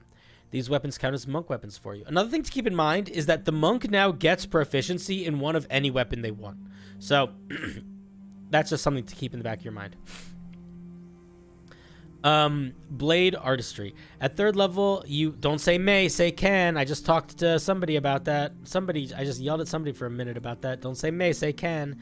You can use your dedicated weapon in place of one-armed strikes for your Fury of Blows feature. That's strong. If that attack lands, you gain the benefit of the disengage action as you carry the momentum of your movement through your dodge. Okay, so at third level, you can Flurry of Blows with your weapon. So, like, it's going to be one of those things where... Interesting. Okay, so here's the thing that makes that kind of weird. Let's say you're fighting with a rapier, okay? That means you're doing a D8 damage... And then your Flurry of Blows are also doing D8 damage, which is a lot at, like, level 3. It's a lot at level 4. It's a lot at level 5. But eventually, your martial art die are going to meet up with and then exceed any of these weapons. So this is a weird feature because it's a feature that is really strong at third level, but kind of gets bad, like, at higher levels. Like, let me just show you what I'm talking about. So, like, if we look at the monk's martial art die is a D4. So that's what their unarmed attacks do.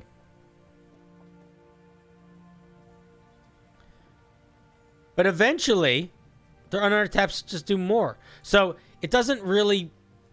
It's not... I guess if you have a magic weapon, it's good. Because you can make the Flurry of Blows with your magic weapon. But... Unless your goal, like, is your goal that this is like an item dependent subclass? If that's your goal, I would make that more clear. Because if you're playing in a game that doesn't have a lot of magic items, then this feature gets bad at higher levels. You gain the benefits of the disengage action. That is also very similar to a monk that already exists, isn't it?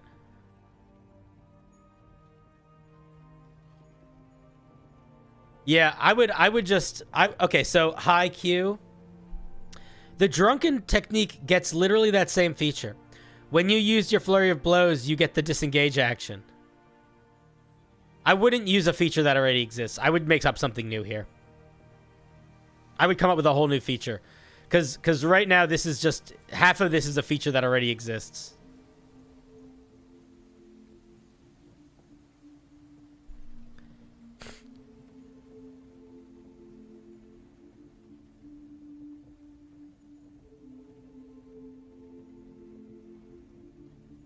Okay. Yeah, so I think the third level feature needs some work, kind of across the board. I think the idea is cool, but I don't think it's manifesting in a way that is helping meet the idea at the moment. Sixth level, you have honed a few basic strikes into techniques that transcend what mundane weapon masters are capable of. Once per turn, when you land an attack with a melee weapon on a... Oh shit! The fuck just...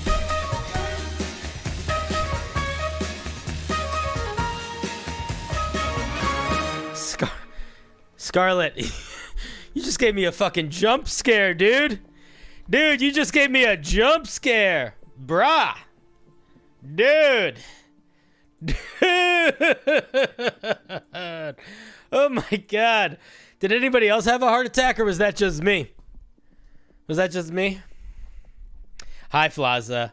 How are you? Flaza, this is my house. This is what my house looks like. Flaza, do you want to be one of my mods too? I want to mod you. How do I do that? We don't need to do that right now. But I feel like even if you never do any actual modding for me, I just want you to I just want you to have that power in my community. I feel like it makes sense. Hi guys, Scarlett, what did you do on stream? What did you guys do? Did you do anything cool? You just leave me already? I was an Out of the Abyss night. Oh, I guess it's Sunday night. Right. All right. Oh, fuck! Jesus Christ! Raids coming out of the wazoo! Everybody's raiding! Whoa! So many people, guys. Scarlett, check. Okay, sure, Scarlett. I know you probably got to go to bed soon. I know you guys got. Oh, welcome. How was Out of the Abyss, Scarlett? I know you got to go to bed soon, but I just want to show you one thing that's really funny. I made a new camera angle that's just my forehead. Look how close. Look how zoomed in it is.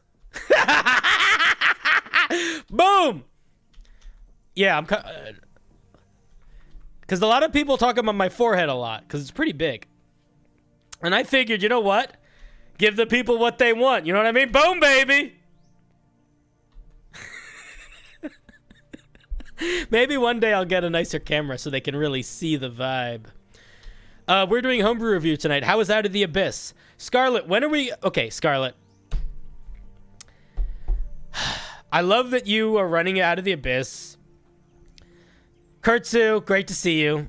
Why aren't you in my life more often? We're reviewing user-submitted homebrew tonight. Scar, we got to get a game on the books. I want to get a ongoing... I want to start doing an ongoing campaign. I want to run it. And I need players. I would like you to be a player. And I would like 3 other players. No, I want to be the DM. But I would like it to be an ongoing campaign. So I want to make sure it's something that you actually have time for. And that you want to do. Because I would like to do like it to be like a thing. Like a regular occurring thing. So if that is something you want to do, we should talk about it. If you wanted to do something smaller, then we should also do... Yeah. 4 to 6 is what I was thinking. I wasn't thinking like a year. I was thinking like a I just meant like more than a one shot. But yeah, off stream we should talk. I want to see if you have any people you want me to reach out to, or people that you think you should reach out to that we might be able to play with. That would be fun. Yeah, no, dude, I'm not trying to run fucking Out of the Abyss for a year and a half. I mean, it's very fun. It's very cool. But that's a big commitment. All right, cool. We'll talk off stream. Okay, let's get back. Hi, Q. I'm so sorry. We've been making you wait, but we had all these new people arrive. Hi, guys. Hey, did you guys know that I'm on fucking YouTube now? Can everybody go to my YouTube channel? Listen, everybody, y'all think that I'm so cool on Twitch, but you don't even fucking know. Scarlett, tell them how good my YouTube videos are. Everybody that's here from Scarlett's stream, go follow my fucking YouTube channel right now. It's way better than any of my other channels. Go follow that shit. Click it, follow it. Scarlett, tell them.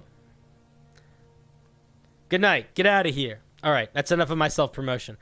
I apologize. Let's start over. Oh, thank you for joining us. We got a juked kid, a jukide. I watch your shorts a lot, actually. It's just you shift your camera's head. Yeah, I know. I don't shift my camera's head as much here as I do on the shorts. Shorts are where I'm the most successful. I got some shorts with 1 million views. I'm a king of shorts. I'm a short king, which fits because I'm not that tall. All right. Sorry. Hi, Q. You're being so fucking patient. Practice strike. At 6th level, you've honed a few basic strikes into techniques that transcend what mundane weapon masters are capable of. Once per turn, when you land an attack with a melee weapon on a creature, you can spend up to 2 key points to empower your attacks with one of the following practice strikes. When you do this, stunning strike cannot be applied to your practice strike. Interesting. Now, when you say 2 key points, I'm assuming that means you're adding 2 features, or you can... Well, I'm just going to read it. I don't want to make assumptions. Focus strike. You can add your martial arts die plus your wisdom modifier for each key point. Oh, so it's just like a big attack. Okay. Vanishing strike. Draw a line from you that is 5 feet wide with a length of 10 feet. Wait, 5 feet wide with a length of 10 feet times the number of key points you spend. Okay, so it's 10 feet or 20 feet. You can make a single weapon attack against each creature other than the target within that line, up to the number of key points used. You then teleport to an unoccupied space at the end of the line. That's a lot of things. I would maybe change that. I might just make it a ranged attack teleport, not like an area of effect ranged attack teleport thing. I would pull a feature out of that. Whirlwind Strike. You can make a single melee weapon attack to other creatures within your reach. Up to... What? Fix the language here. What does this mean? A single melee weapon attack to other creatures within your reach? So that means you hit a creature, you use a key point, and then you can make another attack? Okay, these are all very cool features. This is what I'm going to suggest. Let me phrase what I think I'm going to boil them down because this does need some work. But I really like the direction that you're going in, so we're going to lean in for a second here. Focus Strike is single target, big hit. Whirlwind Strike is area of effect vibes. Vanishing Strike is a movement attack. So here's what we do. We got to lower the damage of Focus Strike. Don't add your wisdom modifier, maybe. Maybe just make it a roll of the martial arts die. Whirlwind attack should not be a single attack against another creature. It should be something like all creatures of your choice within 5 feet of you have to make a saving throw against something, or they take a dice roll equal to your martial arts die, like you're swinging the weapon around, like a whirlwind. And then Vanishing Strike should be a quick burst movement attack feature. I don't think it should be a multi-creature attack feature. Now, I'm going to say something else. I almost want to suggest you make them even weaker and you figure out how to make them happen at 3rd level. Because they're fucking cool and they're kind of what this subclass feels like. It feels like this is what this subclass is about way more than this. This is like half a feature from another subclass and stabbing a bit more. This is like cool weapon techniques. If I were you, I would try to figure out how to make this come in at 3rd level and then have it scale. You see how it scales here? Just do that, but turn everything down and the initial and then let it scale. That's what I would do. Poise. At 11th level, you have become an expert in maintaining your posture, synergizing your ki to leave no openings while it empowers you during this moment. When you take the dodge action, you gain the following benefits while dodging. You cannot be moved or knocked prone by a creature or spell effect unless you allow it. That's very strong. Creatures cannot benefit from advantage on attack rolls against you. That's very strong. Well, isn't that already true because you're already taking the dodge action? When an attack misses you, you can make a weapon attack against that creature as a reaction. You regain 1 key point of... This is way too strong, dude. Way too strong. Okay, here's how we balance this out. You have advantage on effects that would move you against your will. Or maybe this one is the one that you keep where you can't be moved against your will. Totally drop this feature. And you make this reaction attack. You make it cost a key point instead of give a key point. Then maybe it's balanced. Maybe. But right now it's too strong. Tone it down. All right, 17th level. Perfect technique. At 17th level, you have mastered the art of the sword. Your strikes become effortless, flowing with unearthly grace. Whenever you use a practice strike, which is the 6th level feature, which again, here's another argument for it to be the core feature, because it's tied into the capstone, so it should definitely be the core feature. So why are we getting at 6? Get that shit at 3rd. You know who else gets a core feature at 6th level? The Shadow Monk, which is why I hate the Shadow Monk.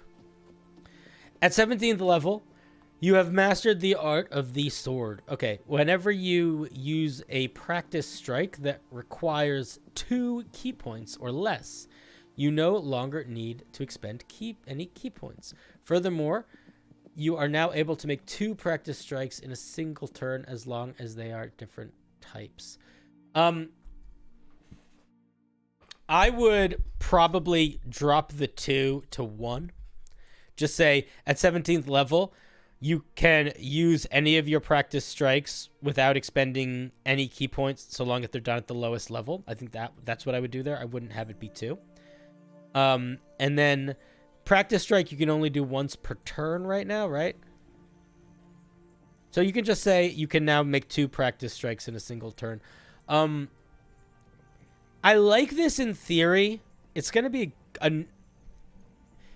the way that the practice strikes are working right now, it's too complicated because there's too many weird alternative forms of extra attacks, and it stacks in ways that I don't like.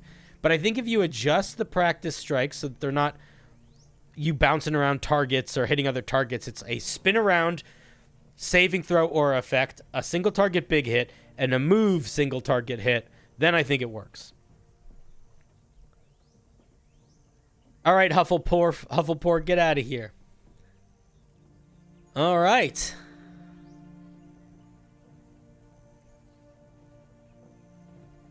Guys, let me just double check something. Oh, we have one more piece. The final piece.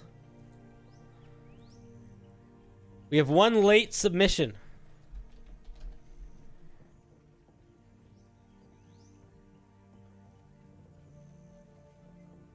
From Nameless.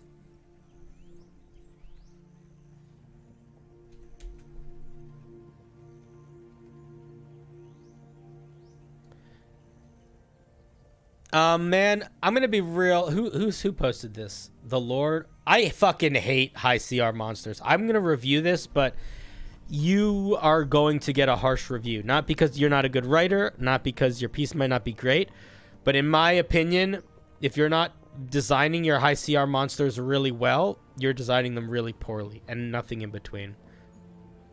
So let's just take a gander. 22 AC, 50 movement speed, 400 feet, 20 CR. Resistant to magic. Legendary resistances. What can it do? 3 melee attacks with its blades or 2 ranged attacks. Slashing damage, heavy slashing damage, or shoots a laser beam. Fireball. It unleashes a fireball in a 40-foot radius centered on a point at 220 feet. So it's like a double fireball cast at a very high level. Shield creates a shimmering energy around itself, granting it 5 AC until the start of its next turn. Can it do either of those features and make attacks? No. Enter the description for how bonus actions work for your monster here. I don't think we need to do that. I think you forgot to clear that section. Counterspell reaction. If the air vault is targeted by a spell that it can see, it can use its reaction to automatically counterspell the spell using its own spellcasting ability. What is its spellcasting ability? Its spellcasting ability is not listed, so we do not know. I'm going to assume intelligence, because intelligence is high, but you need to clarify what that is. Legendary actions. Energy Blast, Shield, Fireball. Okay.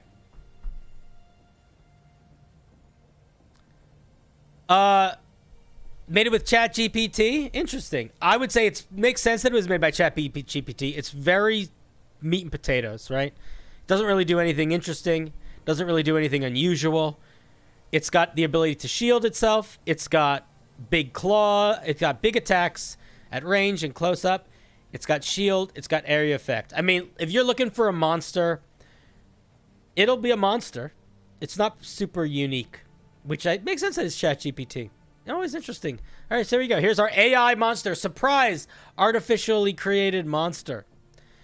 Which is not terrible, but is also not great. And if I'm being honest, when a high CR monster is not terrible and not great, it means it's probably not good either. Because you really want your high CR monsters to be very flavorful, have a lot of vibe. So ChatGPT, get better. Have more vibe. Guys, we did it. We got through all of them.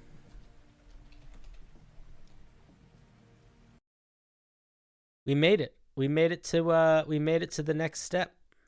The next stage of our lives. And what an adventure it has been.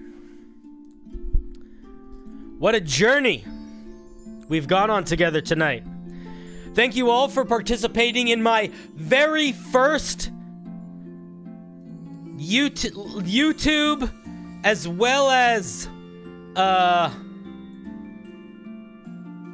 Twitch at the same time. Guys, we're going to be doing more streaming soon. If you're not in my Discord, join my Discord. If you don't follow me on YouTube, go follow me on YouTube. This has been fun. We'll be streaming again soon later this week. I also have a competition I need to organize, so we got to get that shit figured out.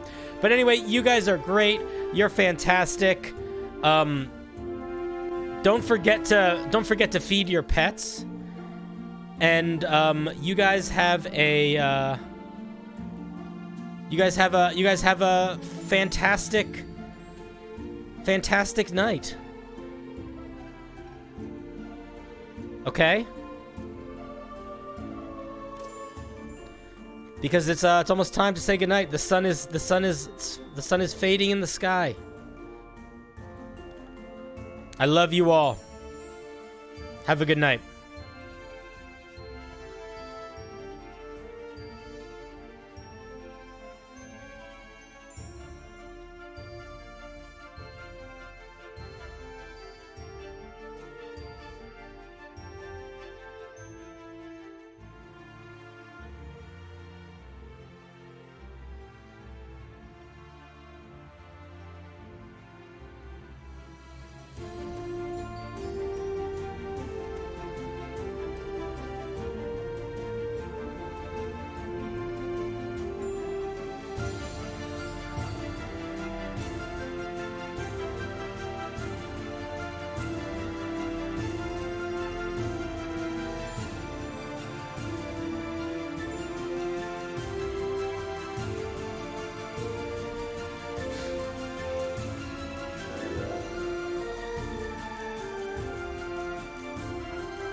Rest up, y'all. we'll see you soon.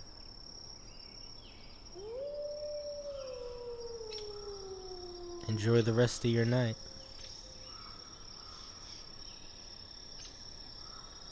And don't forget to get home safe.